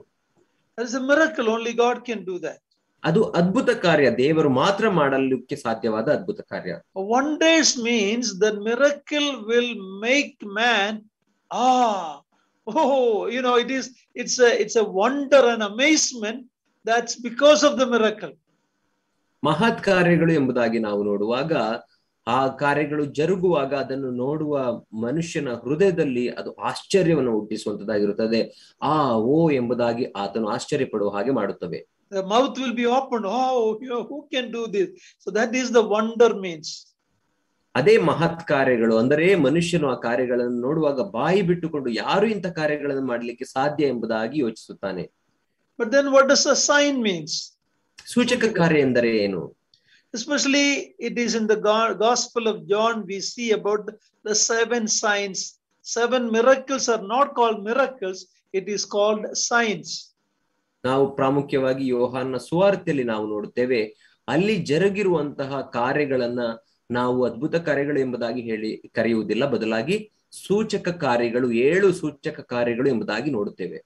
Of course, remember the Gospel of John is where he is shown as God, the Son of God. ಆದಿಯಲ್ಲಿ ವಾಕ್ಯವಿತ್ತು, ವಾಕ್ಯ ದೇವರ ಬಳಿಯಲ್ಲಿದ್ದು, ವಾಕ್ಯವೇ ದೇವರಾಗಿ. So John's Gospel was to prove through these signs that Jesus is God. ನಾವು ಜ್ಞಾಪಕದಲ್ಲಿ ಇಟ್ಟುಕೊಳ್ಳಬೇಕೇನೆಂದರೆ ಯೋಹಾನ ಸುವಾರ್ತೆ ಯೇಸು ಕ್ರಿಸ್ತನೇ ದೇವರ ಮಗನಾಗಿದ್ದಾನೆ ಎಂಬುದನ್ನು ನಿರೂಪಿಸುವುದಕ್ಕಾಗಿಯೇ ಮಾಡಲ್ಪಟ್ಟವುಗಳು. ಆದಿಯಲ್ಲಿ ವಾಕ್ಯವಿತ್ತು, ಆ ವಾಕ್ಯವು ದೇವರ ಬಳಿಯಲ್ಲಿತ್ತು, ಆ ವಾಕ್ಯವೇ ದೇವರಾಗಿತ್ತು ಎಂಬುದಾಗಿ ಹೇಳುವಾಗ ಆತನು ದೇವರ ನಿಜವಾದ ಮಗನೇ ಎಂಬುದನ್ನ ತಿಳಿಸುವುದಕ್ಕಾಗಿ, ನಿರೂಪಿಸುವುದಕ್ಕಾಗಿ ನಡೆದ ಸೂಚಕ ಕಾರ್ಯಗಳು ಅವು. So we have the 7 signs in the Gospel of John. ಆದ್ದರಿಂದ ಯೋಹಾನ ಸುವಾರ್ತೆಯಲ್ಲಿ ನಾವು ಈ 7 ಸೂಚಕ ಕಾರ್ಯಗಳನ್ನು ನೋಡುತ್ತೇವೆ. It proved that Jesus is the promised Son of God. ಅದು ಯೇಸು ಕ್ರಿಸ್ತನೇ ವಾಗ್ದಾನ ಮಾಡಲ್ಪಟ್ಟ ದೇವರ ಕುಮಾರನು ಎಂಬುದನ್ನು And after each sign, it was followed by a discourse that explained the truth behind the miracle or the sign. Uncle, please repeat last sentence. Yeah, after each of those signs, the Lord followed it by a discourse. Discourse means teaching. ಈ ಎಲ್ಲ ಸೂಚಕ ಕಾರ್ಯಗಳು ನಡೆದ ನಂತರ ಕರ್ತನು ಸಂಭಾಷಣೆಯನ್ನು ಮಾಡುವವನಾಗಿ ಆ ಸೂಚಕ ಕಾರ್ಯಗಳ ಅರ್ಥವನ್ನ ಅವರಿಗೆ ವಿವರಿಸಿದನು. For example, after giving a sight to a blind man, he said, I am the light of the world. ಉದಾಹರಣೆಗೆ ಒಬ್ಬ ಕುರುಡನಿಗೆ ಕಣ್ಣನ್ನ ಕೊಡುವಾಗ ಆತನು ಹೇಳಿದನು, ನಾನೇ ಲೋಕಕ್ಕೆ ಬೆಳಕಾಗಿದ್ದೇನೆ. After feeding the 5,000, he said, I am the bread of life. 5,000 ಜನರಿಗೆ ಊಟವನ್ನ ಮಾಡಿಸಿದ ನಂತರ ಆತನು ಹೇಳಿದನು, ನಾನೇ ಜೀವಕರವಾದ ರೊಟ್ಟಿ. So all these signs were followed by discourse from the Lord. ಆದ್ದರಿಂದ ಈ ಎಲ್ಲಾ ಸೂಚಕ ಕಾರ್ಯಗಳಾದ ನಂತರ ಕರ್ತನು ಸಂಭಾಷಣೆಗಳನ್ನು ಮಾಡುತ್ತಾನೆ. Now a big question comes, was the focus of Jesus' earthly ministry meeting of the physical needs of people? ಇದರಿಂದ ಒಂದು ಪ್ರಶ್ನೆ ಹೇಳುತ್ತದೆ, ಏನೆಂದರೆ ಯೇಸು ಕ್ರಿಸ್ತನ ಭೂಲೋಕದ ಸೇವೆ ಮನುಷ್ಯರ ಆ ದೈಹಿಕ ಅವಶ್ಯಕತೆಗಳನ್ನು ಪೂರೈಸುವುದೇ ಆಗಿತ್ತಾ? Many people think that is the social gospel. ಅನೇಕ ಜನರು ಇದೇ ಒಂದು ಸಾಮಾಜಿಕವಾದ ಸುವಾರ್ತೆ ಎಂಬುದಾಗಿ ನೆನೆಸುತ್ತಾರೆ. Today Christendom is focusing more on social gospel. ಇಂದಿನ ದಿನ ಕ್ರೈಸ್ತತ್ವವು ಹೆಚ್ಚು ಸಾಮಾಜಿಕ ಸುವಾರ್ತೆಯ ಕಡೆಗೆ ಗಮನವನ್ನು ಹರಿಸುತ್ತಿದೆ. Was it the main purpose of Jesus coming into this world to meet the physical needs of people? ಯೇಸು ಕ್ರಿಸ್ತನು ಈ ಲೋಕಕ್ಕೆ ಬಂದದ್ದರ ಪ್ರಮುಖವಾದಂತ ಕಾರಣ ಅದೇ ಆಗಿತ್ತಾ? ಮಾನವರ ದೈಹಿಕ ಅವಶ್ಯಕತೆಗಳನ್ನ ಪೂರೈಸುವುದು. Because today a lot of emphasis is on miracles and uplifting people from their low estate, women's right, improving people's life. All that seems to be the message today of the Christendom. ಆದರೆ ಈ ದಿನದ ಕ್ರೈಸ್ತತ್ವದಲ್ಲಿ ನಾವು ನೋಡುವಾಗ ಕ್ರೈಸ್ತತ್ವದಲ್ಲಿ ಮಾಡುವಂತಹ ಬೋಧನೆಗಳು ಮತ್ತು ಸುವಾರ್ತೆಯ ಪ್ರಾಮುಖ್ಯವಾದಂತಹ ಅಂಶ ಜನರನ್ನ ಮೇಲಕ್ಕೆತ್ತುವುದು, ಹೆಂಗಸರಿಗೆ ಸ್ತ್ರೀಯರಿಗೆ ಸಮಾನವಾದಂತಹ ಹಕ್ಕು, ಕೀಳು ಪರಿಸ್ಥಿತಿಯಲ್ಲಿರುವವರನ್ನ ಮೇಲು ಪರಿಸ್ಥಿತಿಗೆ ತರುವುದು, ದೇವರು ಅಭಿವೃದ್ಧಿಪಡಿಸುತ್ತಾನೆ. ಕೇವಲ ಇಂತಹದ್ದೇ ಸುವಾರ್ತೆಯನ್ನ ಉಪಯೋಗಿಸಿಕೊಂಡು ಇಂತಹ ಬೋಧನೆಗಳನ್ನೇ ಮಾಡುತ್ತಾರೆ. So was Jesus ministry mainly for meeting the needs of the physical needs of people? ಆದ್ದರಿಂದ ಯೇಸು ಕ್ರಿಸ್ತನ ಈ ಭೂಲೋಕದ ಸೇವೆ ಮನುಷ್ಯರ ದೈಹಿಕ ಅವಶ್ಯಕತೆಗಳನ್ನು ಪೂರೈಸುವುದಕ್ಕಾಗಿ ಮಾತ್ರ ಇತ್ತ? We have to ask a few questions. ನಾವು ಕೆಲವು ಪ್ರಶ್ನೆಗಳನ್ನ ಕೇಳಿಕೊಳ್ಳಬೇಕು. Did Jesus heal all the sick people of the world when he came? ಯೇಸು ಕ್ರಿಸ್ತನ ಈ ಲೋಕಕ್ಕೆ ಬಂದಾಗ ಈ ಲೋಕದ ಎಲ್ಲಾ ರೋಗದಿಂದ ತುಂಬಿದ ಜನರನ್ನ ಗುಣಪಡಿಸಿದನ? Did he always walk on water? ಆತನು ಯಾವಾಗಲೂ ನೀರಿನ ಮೇಲೆ ನಡೆದನ? Did he always feed the hungry ones? ಆತನು ಯಾವಾಗಲೂ ಹಸಿದವರಿಗೆ ಊಟವನ್ನು ಬಡಿಸಿದನ? We have to keep on asking many questions. ನಾವು ಇಂತಹ ಅನೇಕ ಪ್ರಶ್ನೆಗಳನ್ನ ಕೇಳಿಕೊಳ್ಳುತ್ತಲೇ ಇರಬೇಕು. Did the people who see the miracles Jesus did they all believe in him? ಆತನು ಮಾಡಿದ ಅದ್ಭುತ ಕಾರ್ಯಗಳನ್ನು ನೋಡಿದ ಎಲ್ಲಾ ಜನರು ಆತನನ್ನು ನಂಬಿದರ? Matthew chapter 12 verse 39. ಮತ್ತಾಯನ ಸುವಾರ್ತೆ 12ನೇ ಅಧ್ಯಾಯ 39ನೇ ವಚನವನ್ನು ನೋಡಿಕೊಳ್ಳೋಣ. Matthew 12:39. ಮತ್ತಾಯ 12:39. ಅವರಿಗೆ ಉತ್ತರ ಕೊಟ್ಟದ್ದೇನೆಂದರೆ, ವ್ಯಭಿಚಾರಿಣಿಯಂತಿರುವ ಈ ಕೆಟ್ಟ ಸಂತತಿಯು ಸೂಚಕ ಕಾರ್ಯವನ್ನು ನೋಡಬೇಕೆಂದು ಅಪೇಕ್ಷಿಸುತ್ತದೆ, ಆದರೆ ಯೋನನೆಂಬ ಪ್ರವಾದಿಯಲ್ಲಿ ಆದ ಸೂಚಕ ಕಾರ್ಯವೇ ಹೊರತು ಬೇರೆ ಯಾವುದೂ ಇದಕ್ಕೆ ಸಿಕ್ಕುವುದಿಲ್ಲ. So even the people who did see the miracles, they were asking Jesus, what more miracle will you do? What sign from the sky, from heaven you will do? So that miracles never satisfied them, and Jesus called them adulterous generation who is seeking signs. ಯೇಸು ಕ್ರಿಸ್ತನು ಮಾಡಿದಂತ ಅದ್ಭುತ ಕಾರ್ಯಗಳನ್ನ ನೋಡಿದಂತ ಜನರು ಆತನಿಗೆ ಇನ್ನೂ ಏನು ಹೆಚ್ಚು ಅದ್ಭುತ ಕಾರ್ಯಗಳನ್ನು ನಮಗೆ ತೋರಿಸುತ್ತಿ, ಆಕಾಶದಲ್ಲಿ ಯಾವುದಾದ್ರೂ ಸೂಚಕ ಕಾರ್ಯಗಳನ್ನು ನಮಗೆ ತೋರಿಸು ಎಂಬುದಾಗಿ ಕೇಳುವುದನ್ನು ನಾವು ನೋಡುತ್ತೇವೆ. After Jesus raising Lazarus from the dead, they are asking, what more sign will you show us? ಮತ್ತು ಆ ಯೇಸು ಕ್ರಿಸ್ತನು ಆತನನ್ನ ಅವರಿಗೆ ಹೇಳಿದ್ದು, ವ್ಯಭಿಚಾರ ನಿಂತಿರುವ ಈ ಸಂತಾನವು ಹೆಚ್ಚು ಸೂಚಕ ಕಾರ್ಯಗಳನ್ನ ಬಯಸುತ್ತದೆ, ಆದರೆ ಇವುಗಳಿಗೆ ಯಾವುದು ಸಿಗುವುದಿಲ್ಲ ಎಂಬುದಾಗಿ ಹೇಳುತ್ತಾನೆ. ಮತ್ತು ಸತ್ತ ಲಾಜರ್ನನ್ನ ಬದುಕಿಸಿದಾಗಲೂ ಕೂಡ ಇನ್ನು ಏನು ಸೂಚಕ ಕಾರ್ಯಗಳನ್ನು ನೀವು ತೋರಿಸುತ್ತೆ ಎಂಬುದಾಗಿ ಅವರು ಪ್ರಶ್ನೆ ಕೇಳಿದರು. Look at John 6:26 after feeding of the 5,000. ಯೋಹಾನ ಸುವಾರ್ತೆ 6ನೇ ಅಧ್ಯಾಯ 26ನೇ ವಚನವನ್ನು ನಾವು ನೋಡೋಣ. ಅಲ್ಲಿ 5,000 ಜನರಿಗೆ ಊಟ ಕೊಟ್ಟ ನಂತರ ಅವರು ಏನು ಮಾತನ್ನು ಹಾಡಿದರು? They were following Jesus as big crowd, but look at what Jesus told them. 6:26. 6ನೇ ಅಧ್ಯಾಯ ಯೋಹಾನ ಸುವಾರ್ತೆ 26ನೇ ವಚನದಲ್ಲಿ ಅನೇಕರು ಆತನ ಗುಂಪು ಗುಂಪಾಗಿ ಹಿಂಬಾಲಿಸುವಾಗ ಯೇಸು ಕ್ರಿಸ್ತನವರ ಕುರಿತಾಗಿ ಏನು ಹೇಳಿದನು ನೋಡೋಣ. ಯೇಸು ಅವರಿಗೆ, ನಿಮಗೆ ನಿಜ ನಿಜವಾಗಿ ಹೇಳುತ್ತೇನೆ, ನೀವು ನನ್ನನ್ನು ಹುಡುಕುವುದು ಸೂಚಕ ಕಾರ್ಯಗಳನ್ನು ನೋಡಿದ್ದರಿಂದಲ್ಲ, ಆ ರೊಟ್ಟಿ ತಿಂದು ಹೊಟ್ಟೆ ತುಂಬಿಸಿಕೊಂಡಿದ್ದರಿಂದಲೇ. Who are the people in the world who have seen more? Which people group have seen more miracle than anyone else? ಈ ಲೋಕದಲ್ಲಿ ಯಾವ ಗುಂಪಿನ ಜನರು ಎಲ್ಲಾ ಬೇರೆ ಜನರು ನೋಡುವುದಕ್ಕಿಂತ ಹೆಚ್ಚು ಸೂಚಕ ಕಾರ್ಯಗಳನ್ನು ನೋಡಿದ್ದಾರೆ? It is the Israelites. ಇಸ್ರಾಯೇಲ್ಯರು. Whether it is in the Old Testament or in the New Testament in the time of Jesus. ಹಳೆ ಒಡಂಬಡಿಕೆಯಲ್ಲಿರಬಹುದು ಅಥವಾ ಹೊಸ ಒಡಂಬಡಿಕೆಯಲ್ಲಿ ಯೇಸು ಕ್ರಿಸ್ತನ ಕಾಲದಲ್ಲಿರಬಹುದು, But ಇಸ್ರಾಯೇಲರೇ ಹೆಚ್ಚು ಸೂಚಕ ಕಾರ್ಯಗಳನ್ನು ನೋಡಿದರು. it only made their heart to be more hardened. ಈ ಎಲ್ಲ ನೋಡಿದಾಗ್ಯೂ ಕೂಡ ಅವರು ತಮ್ಮ ಹೃದಯಗಳನ್ನ ಕಠಿಣ ಮಾಡಿಕೊಂಡರು. So Jesus Christ's ministry was not mainly for physical healing or meeting the physical needs of people, but his earthly ministry was related to his eternal redemption mission from the Father. ಆದ್ದರಿಂದ ಯೇಸು ಕ್ರಿಸ್ತನ ಈ ಭೂಲೋಕದ ಸೇವೆ ರೋಗಿಗಳನ್ನ ಗುಣಪಡಿಸುವುದಾಗಲಿ ಮನುಷ್ಯರ ಆ ಶಾರೀರಿಕ ಅವಶ್ಯಕತೆಗಳನ್ನ ಪೂರೈಸುವುದೇ ಆಗಿರಲಿಲ್ಲ, ಬದಲಾಗಿ ದೇವರ ಆ ನಿತ್ಯತ್ವದ ಯೋಜನೆಯಾದಂತಹ ಮನುಷ್ಯನಿಗೆ ಬಿಡುಗಡೆ ಕೊಡಬೇಕು ಎಂಬಂತ ಆ ಯೋಜನೆಯ ಭಾಗವೇ ಆಗಿತ್ತು. That should be our priority also, even though we will have to help the needy and the poor among us or around us, but our main focus should be the preaching of the gospel. ನಾವು ಕೊಡುವಂತ ಪ್ರಾಮುಖ್ಯತೆಯೂ ಕೂಡ ಇದೇ ಆಗಿರಬೇಕು. ದೇವರ ವಾಕ್ಯವನ್ನು ಬೋಧಿಸುವುದೇ, ಸುವಾರ್ತೆಯನ್ನು ಸಾರುವುದೇ ನಮ್ಮ ಪ್ರಾಮುಖ್ಯತೆ ಆಗಿರಬೇಕು. ಅದರೊಟ್ಟಿಗೆ ನಮ್ಮ ಸುತ್ತಲಿರುವಂತಹ ಅವಶ್ಯಕತೆ ಇರುವಂತಹ ಜನರನ್ನ, ಕಷ್ಟದಲ್ಲಿರುವಂತಹ ಜನರಿಗೂ ಕೂಡ ಸಹಾಯ ಮಾಡಬೇಕು.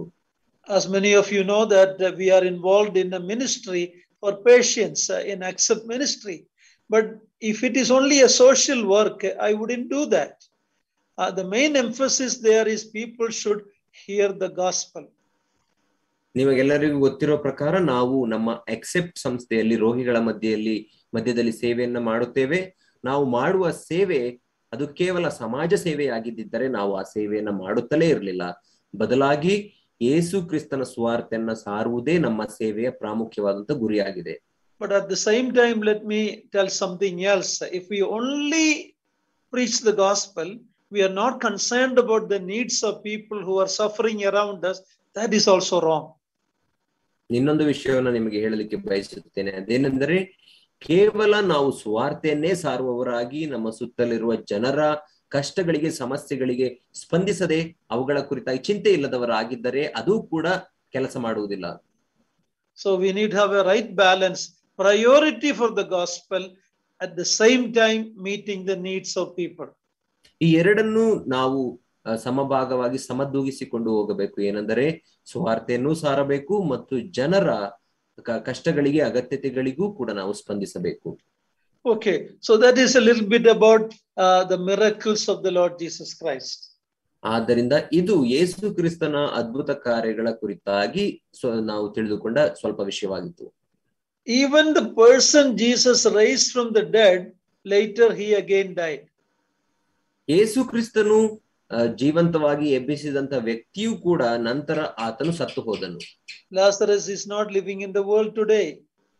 ಲಾಜರ್ನು ಈ ದಿನ ನಮ್ಮ ಮಧ್ಯದಲ್ಲಿ, ಈ ಲೋಕದಲ್ಲಿ ಜೀವಿಸುತ್ತಿಲ್ಲ. So at best the miracles and healings are temporary. ಆದ್ದರಿಂದ ಆ ಒಂದು ಅದ್ಭುತ ಕಾರ್ಯಗಳು, ಮಹತ್ ಕಾರ್ಯಗಳು ಅವು ತಾತ್ಕಾಲಿಕವಾದವುಗಳು. But the salvation of a soul brings great joy in heaven. When one sinner repents and turns to God, there's great joy in heaven. Let that be our priority also. ಒಂದು ಆತ್ಮವು ರಕ್ಷಿಸಲ್ಪಡುವಾಗ ಅದಕ್ಕಿಂತ ಹೆಚ್ಚಿನ ಸಂತೋಷವು ಪರಲೋಕದಲ್ಲಿ ಆಗುವುದಿಲ್ಲ. ಆದ್ದರಿಂದ ಅದೇ ನಿಮ್ಮ ಪ್ರಾಮುಖ್ಯವಾದಂತ ಉದ್ದೇಶವಾಗಿರಬೇಕು. ನಶಿಸಿ ಹೋಗುತ್ತಿರುವ ಆತ್ಮಗಳನ್ನು ಕರ್ತನ ಕಡೆಗೆ ನಡೆಸುವುದೇ ಆಗಿರಬೇಕು. So we looked at his ministry on the earth when he came and his miracles. ಆದ್ದರಿಂದ ನಾವು ಯೇಸು ಕ್ರಿಸ್ತನ ಈ ಲೋಕಕ್ಕೆ ಬಂದಾಗ ಮಾಡಿದಂತಹ ಆತನ ಸೇವೆ ಮತ್ತು ಆತನ ಅದ್ಭುತ ಕಾರ್ಯಗಳನ್ನು ನೋಡಿಕೊಂಡೆವು. Now looking at his salvation mission, the main reason for him coming, ಆತನ ಆ ಒಂದು ರಕ್ಷಣೆಯ ಆ ಒಂದು ಕಾರ್ಯ ಮತ್ತು ಆತನ ಈ ಲೋಕಕ್ಕೆ ಬಂದದರ ಮುಖ್ಯ ಉದ್ದೇಶವನ್ನು ನಾವು ನೋಡುವಾಗ, Jesus came to earth as a man for one main purpose, to die on the cross as a substitutionary sacrifice for the sins of all men. ಆತನು ಯೇಸು ಕ್ರಿಸ್ತನ ಈ ಲೋಕಕ್ಕೆ ಮನುಷ್ಯನಾಗಿ ಬಂದನು. ಮನುಷ್ಯನ ಬದಲಾಗಿ ಶಿಲುಬೆಯ ಮೇಲೆ ಪ್ರಾಯಶ್ಚಿತ್ತ ಯಜ್ಞವಾಗಿ, ಬದಲು ಕೊಡಲ್ಪಟ್ಟ ಯಜ್ಞವಾಗಿ ಆತನು ಸಾಯುವುದಕ್ಕಾಗಿ ಈ ಲೋಕಕ್ಕೆ ಬಂದನು. Matthew 20:17-19. ಮತ್ತಾಯ 20ನೇ ಅಧ್ಯಾಯ 17ರಿಂದ 20ನೇ ವಚನ.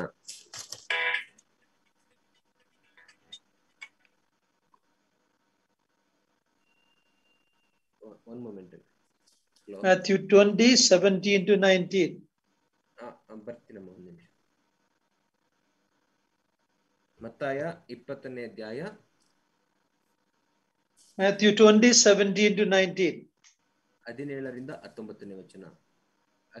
ಯಾರಾದರೂ Cannot hear you. ಓದೋಣ brother. Uncle, I need a moment uncle, I will come back. 20, 17ರಿಂದ 20 ಅಲ್ಲ? ಹೌದು, 17 to 19. Okay okay. ಯೇಸು ಯೆರೂಸಲೇಮಿಗೆ ಹೋಗುತ್ತಿರುವಾಗ 12 ಮಂದಿ ಶಿಷ್ಯರನ್ನು ಒತ್ತಟ್ಟಿಗೆ ಕರೆದುಕೊಂಡು ದಾರಿಯಲ್ಲಿ ಅವರಿಗೆ, ನೋಡಿರಿ, ನಾವು ಯೆರೂಸಲೇಮಿಗೆ ಹೋಗುತ್ತಾ ಇದ್ದೇವೆ ಮತ್ತು ಮನುಷ್ಯಕುಮಾರನನ್ನು ಮಹಾಯಾಜಕರ ಮತ್ತು ಶಾಸ್ತ್ರಿಗಳ ಕೈಗೆ ಹಿಡುಕೊಡುವರು. ಅವರು ಅವನಿಗೆ ಮರಣದಂಡನೆಯನ್ನು ವಿಧಿಸಿ ಅವನನ್ನು ಪರಿಹಾಸ್ಯ ಮಾಡುವುದಕ್ಕೂ ಕೊರಗಳಿಂದ ಹೊಡೆಯುವುದಕ್ಕೂ ಶಿಲುಬೆಗೆ ಹಾಕುವುದಕ್ಕೂ ಅನ್ಯರ ಕೈಗೆ ಒಪ್ಪಿಸುವರು. ಅವನು ಸತ್ತ 3ನೇ ದಿನದಲ್ಲಿ ಜೀವಿತನಾಗಿ ಎಬ್ಬಿಸಲ್ಪಡುವನು ಎಂದು ಹೇಳಿದನು. Yeah, that was his salvation mission.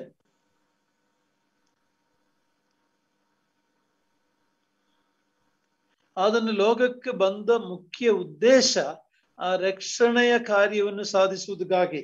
Look at also Mark 10:45. ಮಾರ್ಕ್ನ ಸುವಾರ್ತೆ 10ನೇ ಅಧ್ಯಾಯ 45ನೇ ವಚನ.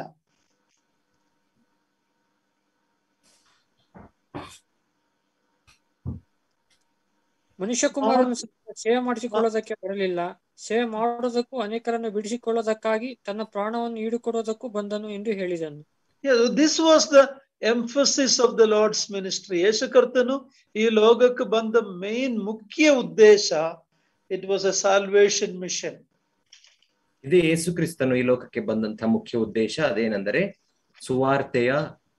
ರಕ್ಷಣೆಯ ಕಾರ್ಯವಾಗಿತ್ತು. We see the same thing in Acts chapter 2 verse 22 to 24. 22ರಿಂದ 24ವರೆಗೆ ನಾವು ಅದನ್ನೇ ಅಪೊಸ್ತಲರ ಕೃತ್ಯ 2ನೇ ಅಧ್ಯಾಯ 22ರಿಂದ 24ನೇ ವಚನಗಳವರೆಗೆ ನೋಡಿಕೊಳ್ಳುತ್ತೇವೆ. Please read that. ಅಪೊಸ್ತಲರ ಕೃತ್ಯ 2ನೇ ಅಧ್ಯಾಯ 22ರಿಂದ 24. ಇಸ್ರಾಯೇಲ್ ಜನರೇ, ನನ್ನ ಮಾತುಗಳನ್ನು ಲಾಲಿಸಿರಿ. ನಜರೇತಿನ ಯೇಸು ಇದ್ದಾನಲ್ಲ, ದೇವರು ನಿಮಗೂ ತಿಳಿದಿರುವಂತೆ ಆತನ ಕೈಯಿಂದ ಮಹತ್ತುಗಳನ್ನು, ಅದ್ಭುತಗಳನ್ನು, ಸೂಚಕ ಕಾರ್ಯಗಳನ್ನು ನಿಮ್ಮಲ್ಲಿ ನಡೆಸಿ ಆತನನ್ನು ತನಗೆ ಮೆಚ್ಚಿಕೆಯಾದವನೆಂದು ನಿಮಗೆ ತೋರಿಸಿಕೊಟ್ಟನು.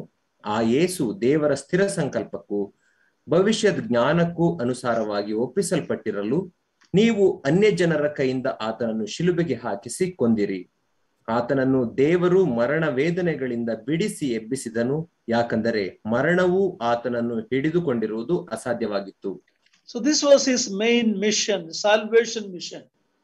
ಇದೇ ಆತನ ರಕ್ಷಣೆಯ ಕಾರ್ಯದ ಮುಖ್ಯ ಉದ್ದೇಶವಾಗಿತ್ತು. That mission he accomplished by the bodily resurrection from dead. ಆ ಒಂದು ರಕ್ಷಣೆಯ ಉದ್ದೇಶವನ್ನ ಆತನು ದೈಹಿಕವಾಗಿ ಪುನರುತ್ಥಾನ ಹೊಂದುವುದರ ಮೂಲಕ ನೆರವೇರಿಸಿದನು. Romans 1 verse 4, 3 and 4. ರೋಮಾಪುರದವರಿಗೆ ಬರೆದ ಪತ್ರಿಕೆ 1ನೇ ಅಧ್ಯಾಯ 3 ಮತ್ತು 4ನೇ ವಚನ. ಈ ಸುವಾರ್ತೆಯು ದೇವರ ಮಗನೂ ನಮ್ಮ ಕರ್ತನೂ ಆಗಿರುವ ಯೇಸು ಕ್ರಿಸ್ತನ ವಿಷಯವಾದದ್ದು. ಆತನು ವಂಶಕ್ರಮದಿಂದ ದಾವೀದನ ಸಂತಾನದಲ್ಲಿ ಹುಟ್ಟಿದವನು, ಪವಿತ್ರವಾದ ಆತ್ಮವುಳ್ಳವನಾಗಿದ್ದು ಸತ್ತ ಮೇಲೆ ಜೀವಿತನಾಗಿ ಎದ್ದು ಬಂದ ಮಹತ್ ಕಾರ್ಯದಿಂದ ದೇವಕುಮಾರನೆಂದು ನಿರ್ಣಯಿಸಲ್ಪಟ್ಟವನು ಆಗಿದ್ದಾನೆ. His humanity because he came in the line of David. ಆತನ ಮನುಷ್ಯತ್ವವನ್ನು ನಾವು ನೋಡುತ್ತೇವೆ, ಯಾಕಂದರೆ ಆತನು ದಾವೀದನ ಸಂತಾನದಲ್ಲಿ ಹುಟ್ಟಿ ಬಂದನು. But by his resurrection he proved that he was the son of God. ಮತ್ತು ಆತನ ಪುನರುತ್ಥಾನದ ಮೂಲಕ, ದೈಹಿಕ ಪುನರುತ್ಥಾನದ ಮೂಲಕ ತಾನೇ ದೇವರ ಕುಮಾರನು ಎಂಬುದನ್ನು ನಿರೂಪಿಸಿದನು. Romans chapter 6 verse 4. ರೋಮಾಪುರದವರಿಗೆ ಬರೆದ ಪತ್ರಿಕೆ 6ನೇ ಅಧ್ಯಾಯ 4ನೇ ವಚನ. ದೀಕ್ಷಾ ಸ್ನಾನ ಮಾಡಿಸಿಕೊಂಡೆವೆಂದು ನಿಮಗೆ ತಿಳಿಯದು. ಹೀಗಿರಲಾಗಿ ನಾವು ದೀಕ್ಷಾ ಸ್ನಾನ ಮಾಡಿಸಿಕೊಂಡಾಗ ಆತನ ಮರಣದಲ್ಲಿ ಪಾಲುಗಾರರಾಗಿ ಆತನೊಂದಿಗೆ ಹೂಣಲ್ಪಟ್ಟೆವು. ಆದುದರಿಂದ ಕ್ರಿಸ್ತನು ಸತ್ತು ತಂದೆಯ ಮಹಿಮೆಯಿಂದ ಜೀವಿತನಾಗಿ ಎಬ್ಬಿಸಲ್ಪಟ್ಟಂತೆಯೇ ನಾವು ಕೂಡ ಜೀವದಿಂದೆದ್ದು ಹೊಸಬರಾಗಿ ನಡೆದುಕೊಳ್ಳಬೇಕು. So his mission was accomplished when he rose from the dead. ಆದ್ದರಿಂದ ಆತನ ಆ ರಕ್ಷಣೆಯ ಕಾರ್ಯವು ಅದು ಸಂಪೂರ್ಣವಾದದ್ದು, ನೆರವೇರಿದ್ದು ಯಾವಾಗ ಅಂದರೆ ಆತನು ದೈಹಿಕವಾಗಿ ಪುನರುತ್ಥಾನವನ್ನು ಹೊಂದಿದಾಗ. What motivated the Lord to go to the cross? ಕರ್ತನನ್ನ ಶಿಲುಬೆಗೆ ಹೋಗುವಾಗಿ ಏನು ಪ್ರೇರೇಪಿಸಿತು? We read in Psalm 40, I delight to do your will, O God. ನಾವು ಅದನ್ನ ಕೀರ್ತನೆ 40ನೇ ಅಧ್ಯಾಯದಲ್ಲಿ ನಾವು ನೋಡುತ್ತೇವೆ. ನಿನ್ನ ಚಿತ್ತವನ್ನ ನೆರವೇರಿಸುವುದರಲ್ಲಿಯೇ ನನಗೆ ಸಂತೋಷವಿದೆ ಕರ್ತನೆ ಎಂಬುದಾಗಿ ಆತನು ಹೇಳುತ್ತಾನೆ. There were two motives for the Lord Jesus in dying for us, suffering and dying for us. ಯೇಸು ಕ್ರಿಸ್ತನು ನಮಗಾಗಿ ಬಾಧೆಪಟ್ಟು ಸಾಯುವುದರಲ್ಲಿ ಹಿಂದೆ ಎರಡು ಉದ್ದೇಶಗಳಿದ್ದವು. One was towards God the Father. ಮೊದಲನೆಯ ಪ್ರೇರಣೆ ಅದು ತಂದೆಯಾದ ದೇವರ ಕಡೆಗೆ ಇದ್ದಂತಹ ಪ್ರೇರೇಪಣೆ. I come to do your will, O God. ನಾನು ನಿನ್ನ ಚಿತ್ತವನ್ನು ನೆರವೇರಿಸುವುದಕ್ಕೆ ಬಂದಿದ್ದೇನೆ ಓ ಕರ್ತನೆ. At the same time in Hebrews 12:2 we read, for the joy that was set before him he endured the cross, despising the shame. ಅದನ್ನ ಮುಂದೆ ಇಟ್ಟಿರುವ ಸಂತೋಷಗೋಸ್ಕರ. That is towards us. ಮತ್ತು ಎರಡನೆಯ ಆ ಒಂದು ಪ್ರೇರೇಪಣೆ ಆತನು ಮರಣ ಹೊಂದಿದ್ದಕ್ಕೆ ಇರುವ ಪ್ರೇರೇಪಣೆಯನ್ನು ನಾವು ಇಬ್ರಿಯದವರಿಗೆ ಬರೆದ ಪತ್ರಿಕೆ 12ನೇ ಅಧ್ಯಾಯದಲ್ಲಿ ನಾವು ನೋಡುತ್ತೇವೆ. ಆತನು ತನ್ನ ಮುಂದೆ ಇಟ್ಟಿದ್ದಂತಹ ಆ ಒಂದು ಸಂತೋಷಕ್ಕೋಸ್ಕರ ಅದೆಲ್ಲವನ್ನ ತಾಳಿಕೊಂಡನು ಎಂಬುದಾಗಿ ನಾವು ನೋಡುತ್ತೇವೆ. So he had a motivation towards God the Father to glorify him, to fulfill his will. ದೇವರಿಂದ ಪ್ರೇರಣೆ ಹೊಂದಿದವನಾಗಿ ದೇವರನ್ನ ಮಹಿಮೆ ಪಡಿಸುವುದಕ್ಕಾಗಿ ಆತನ ಉದ್ದೇಶವನ್ನು ನೆರವೇರಿಸುವುದಕ್ಕಾಗಿ ಆತನು ಮರಣವನ್ನು ಹೊಂದಿದನು. At the same time he had a joy that was set before him, that is none other than you and I believing him and becoming his children to be with him forever. ಎರಡನೇದಾಗಿ ಆತನ ಮುಂದೆ ಇಟ್ಟಿದ್ದಂತಹ ಸಂತೋಷದಿಂದ ಪ್ರೇರೇಪಣೆ ಹೊಂದಿದವನಾಗಿ ಆತನು ಮರಣವನ್ನು ಹೊಂದುವುದಕ್ಕೆ ಸಿದ್ಧನಾದನು. ಆ ಸಂತೋಷ ಏನೆಂದರೆ ನಾನು ನೀವು ಆತನ ಮಕ್ಕಳಾಗಿ ರಕ್ಷಣೆಯನ್ನ ಹೊಂದುತ್ತೇವೆ ಎಂಬಂತಹ ಆ ಸಂತೋಷವೇ ಆತನನ್ನ ಪ್ರೇರೇಪಿಸಿತು. We are his offspring, we are his children through a new birth. ನಾವು ಆತನು ಪಡೆದಂತಹ ಮಕ್ಕಳು ಹೊಸ ಹುಟ್ಟುವಿಕೆಯ ಮೂಲಕ ಆತನಿಗೆ ಹುಟ್ಟಿದವರಾಗಿದ್ದೇವೆ. ಆತನ ಶ್ರಮೆಯ ಫಲ ನಾವು. we are the result of his suffering on the cross. ನಾವು ಆತನ ಶ್ರಮೆಯ ಫಲ, ಶಿಲುಬೆ ಮೇಲೆ ಆತನು ಪಟ್ಟ ಶ್ರಮೆಯ ಫಲವೇ ನಾವು ಆಗಿದ್ದೇವೆ. So we looked at Lord Jesus Christ's ministry in the world, his miracle, but his miracle was not the main purpose. It was his salvation mission. These three things we should know very clearly. ಆದ್ದರಿಂದಲೇ ನಾವು ಯೇಸು ಕ್ರಿಸ್ತನ ಭೂಮಿಯ ಮೇಲೆ ಮಾಡಿದಂತ ಸುವಾರ್ಥ ಸೇವೆ ಮತ್ತು ಆತನ ಅದ್ಭುತ ಕಾರ್ಯಗಳ ಕುರಿತಾಗಿ ನಾವು ನೋಡಿಕೊಂಡೆವು. ಆತನು ಅದ್ಭುತಗಳನ್ನೇ ಮಾಡುವುದಕ್ಕಾಗಿ ಬಂದವನಲ್ಲ, ಬದಲಾಗಿ ಆತನ ಎಲ್ಲಾ ಅದ್ಭುತ ಕಾರ್ಯಗಳ ಮುಖ್ಯ ಉದ್ದೇಶ ಏನಾಗಿತ್ತಂದರೆ ರಕ್ಷಣೆಯ ಕಾರ್ಯವನ್ನ ನೆರವೇರಿಸುವುದೇ ಆಗಿತ್ತು. Lord willing, next week we look at his 3 or 4 offices. Adana, what do you call it, sthana or udyoga. We will look at that because that's very important for us to know. ದೇವರ ಚಿತ್ತವಿರುವುದಾದರೆ ಮುಂದಿನ ವಾರ ನಾವು ಆತನಿಗೆ ಕೊಡಲ್ಪಟ್ಟಿರುವಂತಹ 3 ಉದ್ಯೋಗಗಳ ಕುರಿತಾಗಿ ನಾವು ನೋಡಿಕೊಳ್ಳೋಣ.